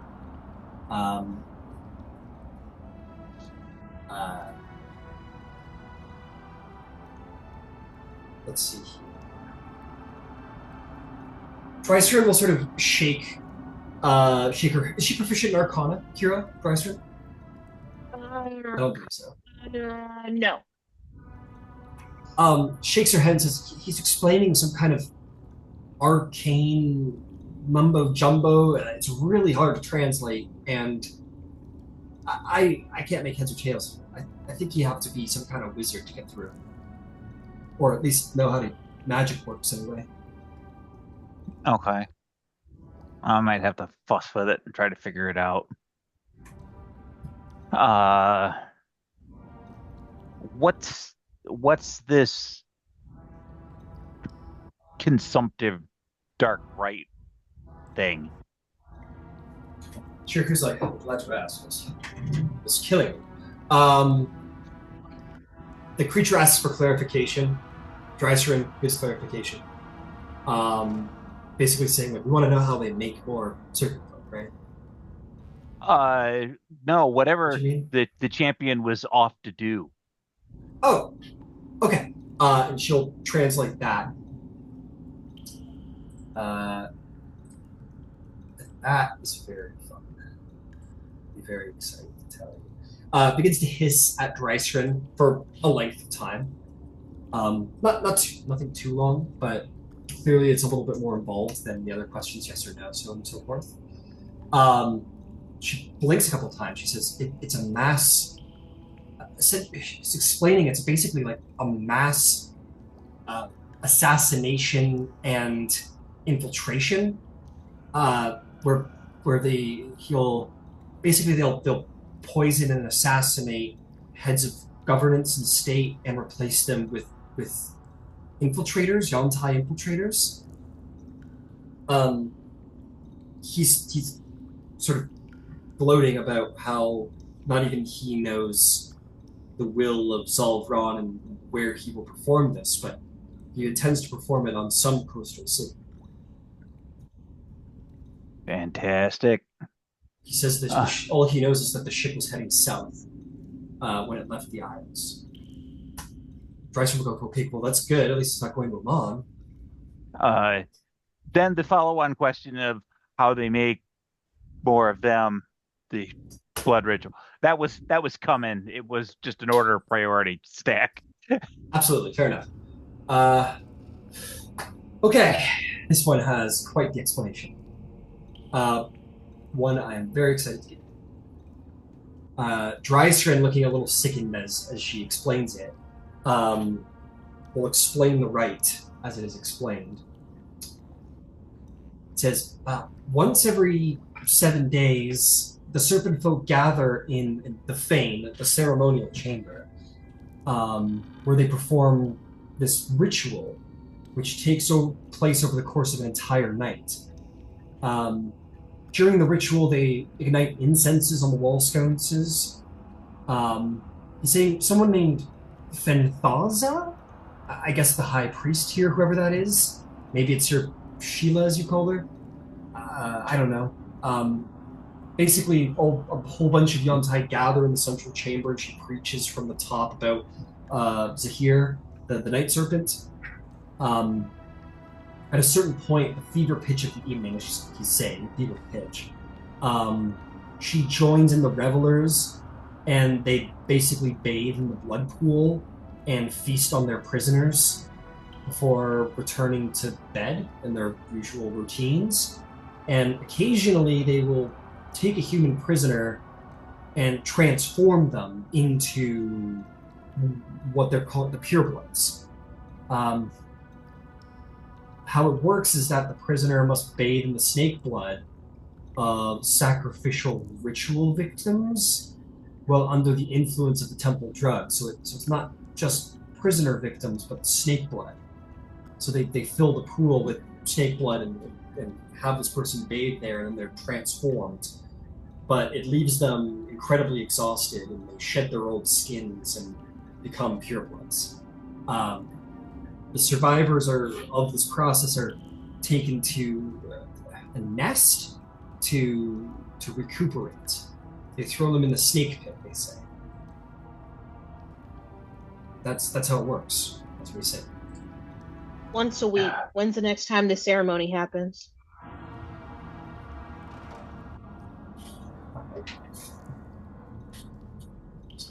Uh, 3 days from now, this evening? Well, in the evening of 3 days from now. He's offering to turn us into snake. How do we get from here to the high priestess's chamber? He says to go up the balcony in the ceremonial chamber, walk down the Hall of Serpents into the Hall of War, and hang a right. And from there, you will find the sacrificial chamber, and onward from that is the prisoner's pits. So, yeah, I remember that. We remember that where we saw the mural on the wall. Yeah. The Efreeti that brings them their prisoners. How often does he come here? Says that he doesn't. They send a group of serpent folk to meet with this Efreeti in at the volcano, where they make exchanges with their. He's saying with our old allies, quote unquote. He's also he's saying nonsense now. He's saying a brass city, friends in the brass city, whatever that means. There's a city within the elemental plane of fire that is made from living brass. Holy shit! Oh well, thought you knew that. Any other questions? What are they concocting? The alchemical solutions. Oh, right, the alchemical solutions. She'll speak to the thing, get the translation, sort it out in her head, tell you. So that's a venom distillery. That's where they make the poisons for their assassins. Ah. I want to make sure that I got something right, Brian. Yeah. The high priestess's chamber was beyond the hall of the prisoners. No. So in order of progression, there's the big. Here, I'll show you what to. You have a photographic memory, so I'll just kind of show you the path as well as you can imagine it. So you're in here. You travel into the ceremonial chambers here at the blood pools. You walk up this balcony. Walk into here where you've been before, and then you walk into that chamber. That's as far as you know, but apparently there's a right that you take right at the end of the hall. And that should lead you to priestess chamber, prisoners, so on and so forth. What that's the piece I wanted to key on to, because there is a teleporter in the prisoner pen. Yeah, so he would have said hang a right, and then you would go to the sacrificial chamber, and then beyond that is the prisoner's pen, which, yes, indeed, is said to have a teleporter too. So you could bypass all of this if you can figure out the teleporter. Okay. How many exits are there to this temple thing, whatever? He will say one. He'll say they're still digging out the rest of the capital in the tunnels north. Right. What are your numbers?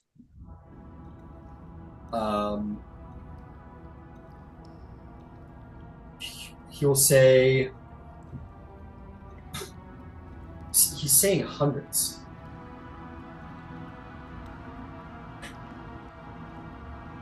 Okay.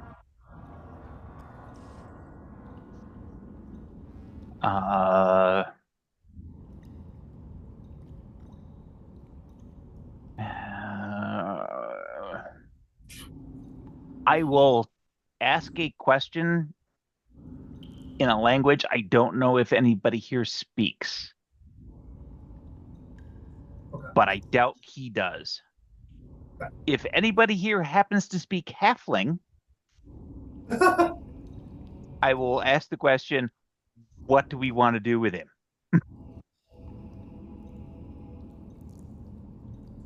7 languages. Yeah. Beverly will fucking languages.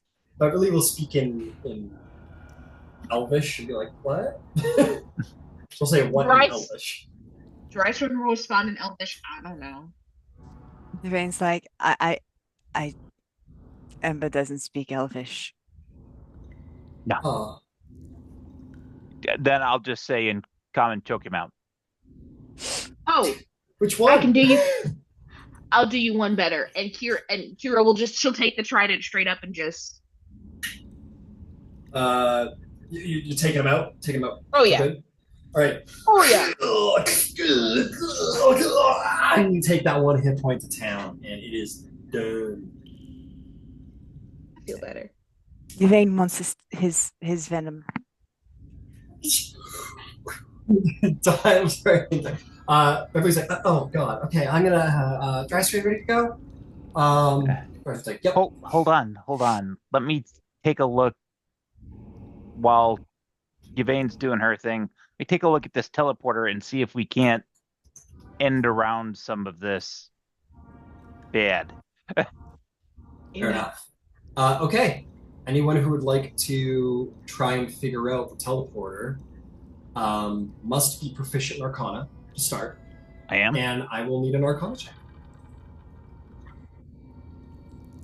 16. 16. You're looking at it and you're trying to figure it out and sort of activate its magic.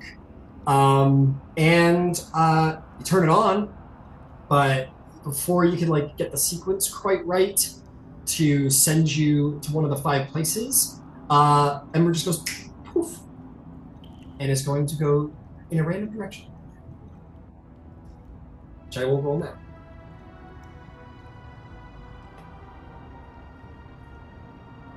DC was 20. This is a complicated device. All right, see where you've headed up, my friend. I'm literally just going to go clockwise on the map and roll a roll of the D4. So that's 1, 2. Ember. Yeah. It's kind of funny.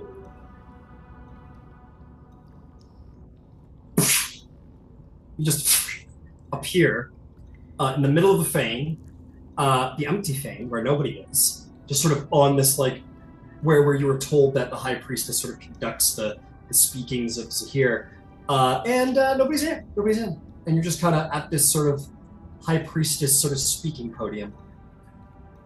Okay, dokie. You're always welcome to try again. I will take a bonus action to go into red. I'm in the blood chamber because I can speak through red. Red does one of these, and a little mustache will appear on top. A little Ember mustache will appear on top of it. Goes, I'm in the blood chamber. I'm going to try again. Be careful. Did you come back? I don't like. We're supposed to stay in the group. She's politically taking this thing out. Red will go steamy and kind of like just this giant 5-foot ball of black smoke. Okay, how can we do this?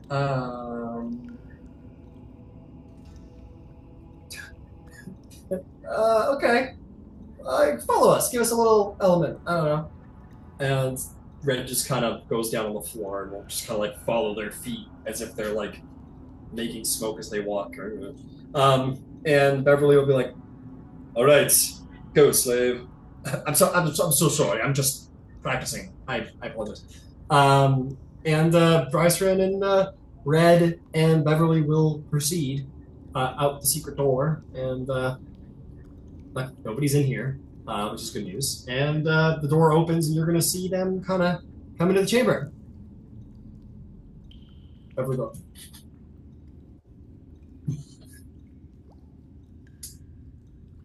Okay, give it another shot. Roll me another Arcana check, my friend.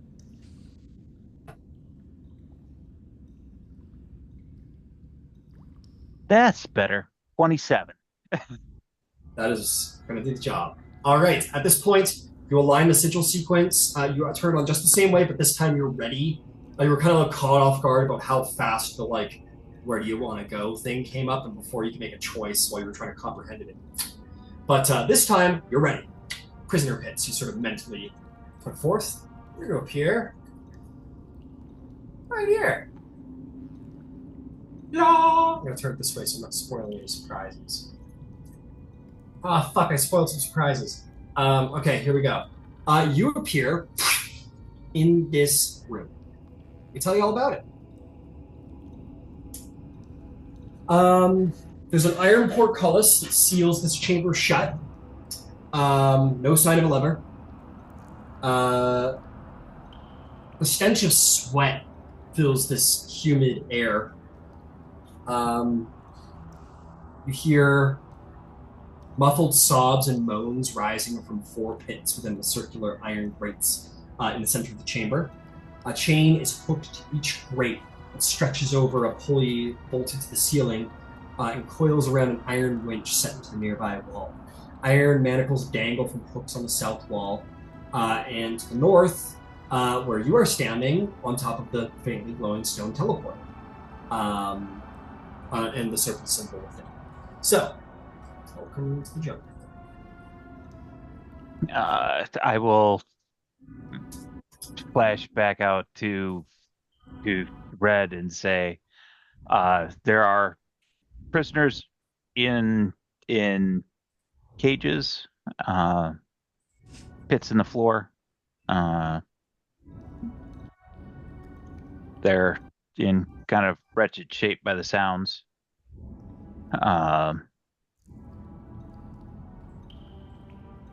And there is associated gate portcullis thing that doesn't look like it's openable. There's probably snakeheads just outside. Looks like it's the only exit from this space. Let me ask a question. Sure. What's our objective Red here? stayed behind with you guys, especially Drysrinn went off to go learn things, if that's what the plan.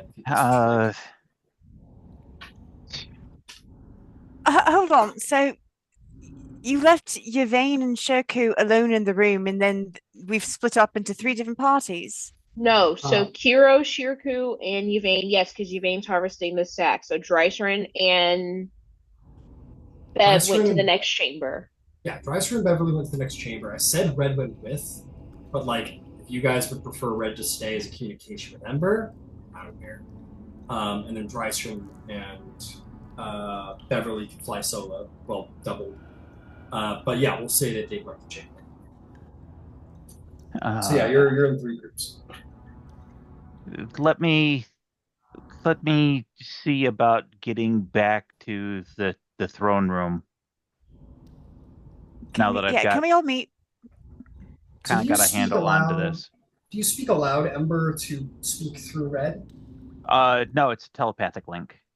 Okay, cool. Sweet.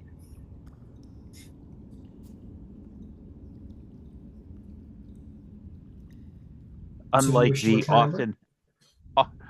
the often abused message spell. Yeah, okay. Make me another Arcana check.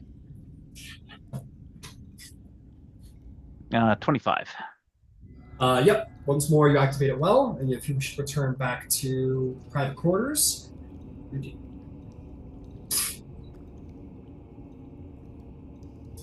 Okay. To answer your question, Yvain,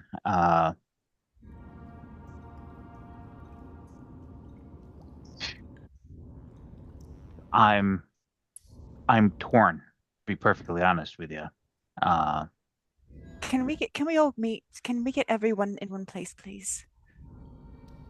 I assume Beverly took off. Like they did what they said they were going to. Yeah. This was the original plan that was described. We're not doing anything beyond what we said we were going to do. Yeah, but it never occurred to me that you would actually just up and leave her by herself. Well, no, she's with Drysrinn. She's with Drysrinn.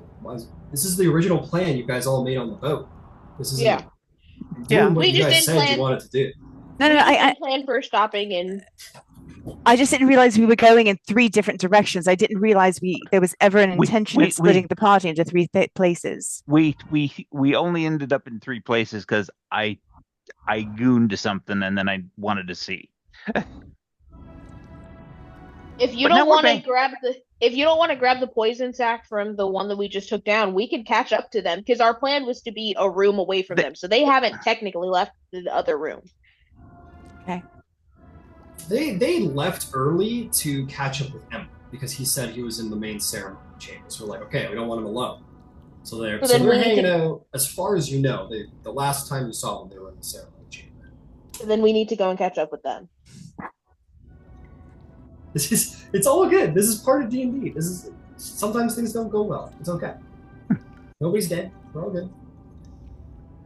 Do you guys wish to depart the chamber to go after Beverly and Drysrinn? Oh, we sort of, yeah. Yeah. Okay.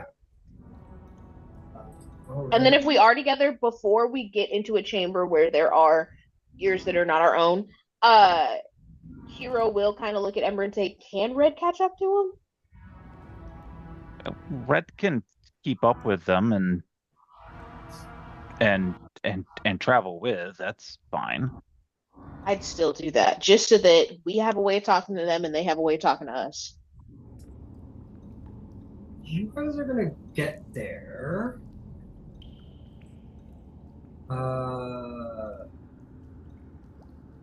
But Beverly and Drysrinn won't be there, but there's a very clear sign of where they went because the portcullis to the harem is up.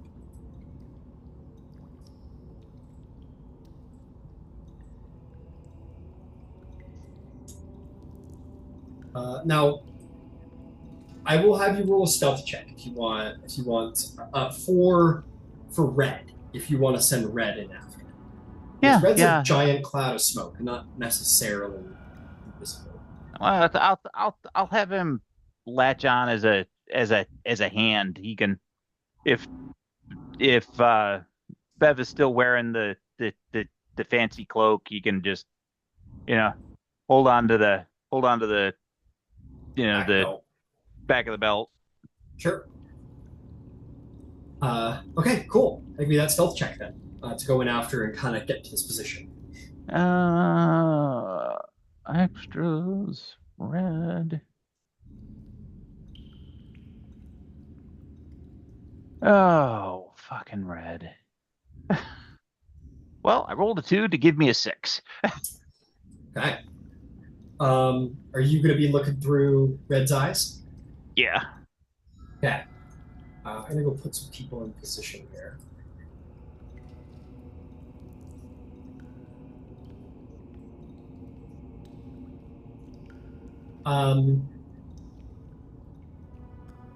Okay. So I'm going to position things like so.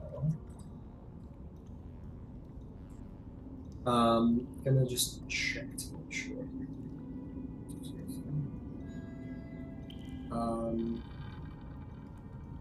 Okay.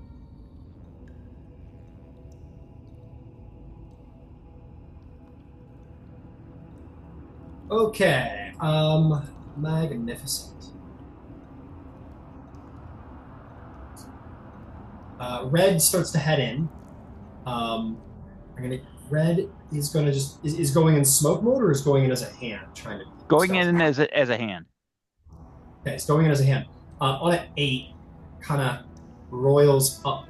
Okay, I've got a really fun solution for our 8. So Red sort of like, luckily like Red's small and the cloak is kind of obscuring and kind of like gets under the cloak without Beverly noticing. Kind of shoots up. And Beverly goes, "Ah!" and like jumps about 5 feet into the air as Red ascends up underneath her cloak, and the head almost hits the ceiling, and everyone kind of like stops and turns. Beverly, I'm gonna make Beverly do a deception check to try and play it off because. That was awkward. Luckily, Beverly passes easily enough. Kind of says like just a line in this draconic language, and the thing kind of shrugs, and the creature continues to commune with them, and just kind of goes back to his corner.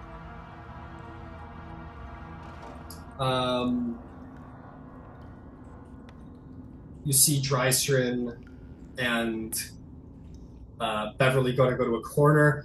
And Drysrinn's very awkwardly kind of saying something like,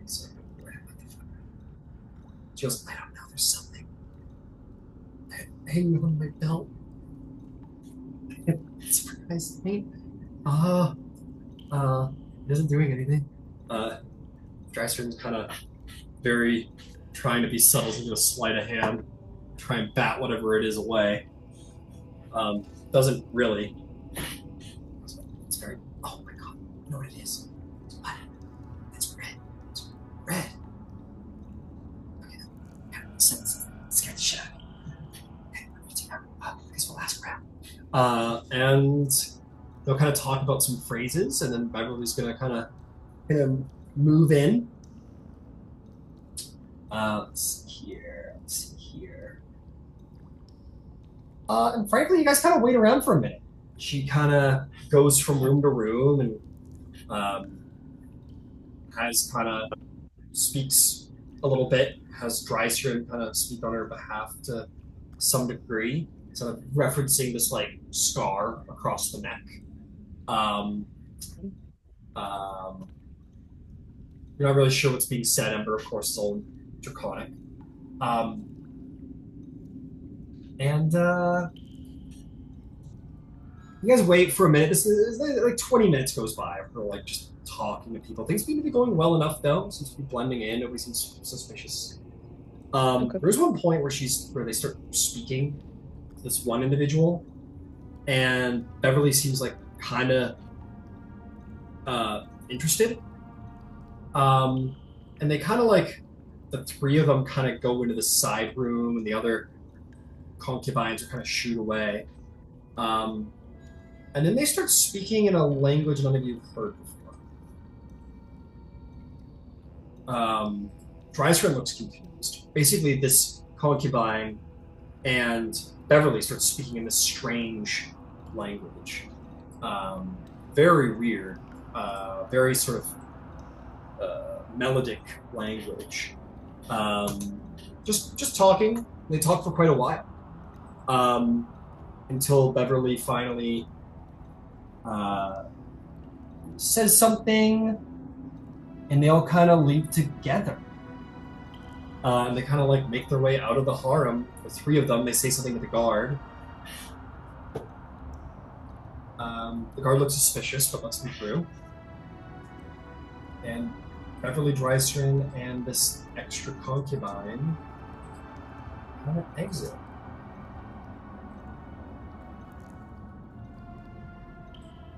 At that point, Beverly kind of under her cloak. She goes, "Okay, it's fine." And you guys are all there, and they kind of close the gate behind them. Beverly be like, "Guys, you guys, and kind of like takes the concubine by the wrist and kind of drags this like kind of really like this very attractive pureblood individual over. Goes, this is someone from my home. They're a doppleganger. And the creature is going to actually. I have a designated name. Which one is it?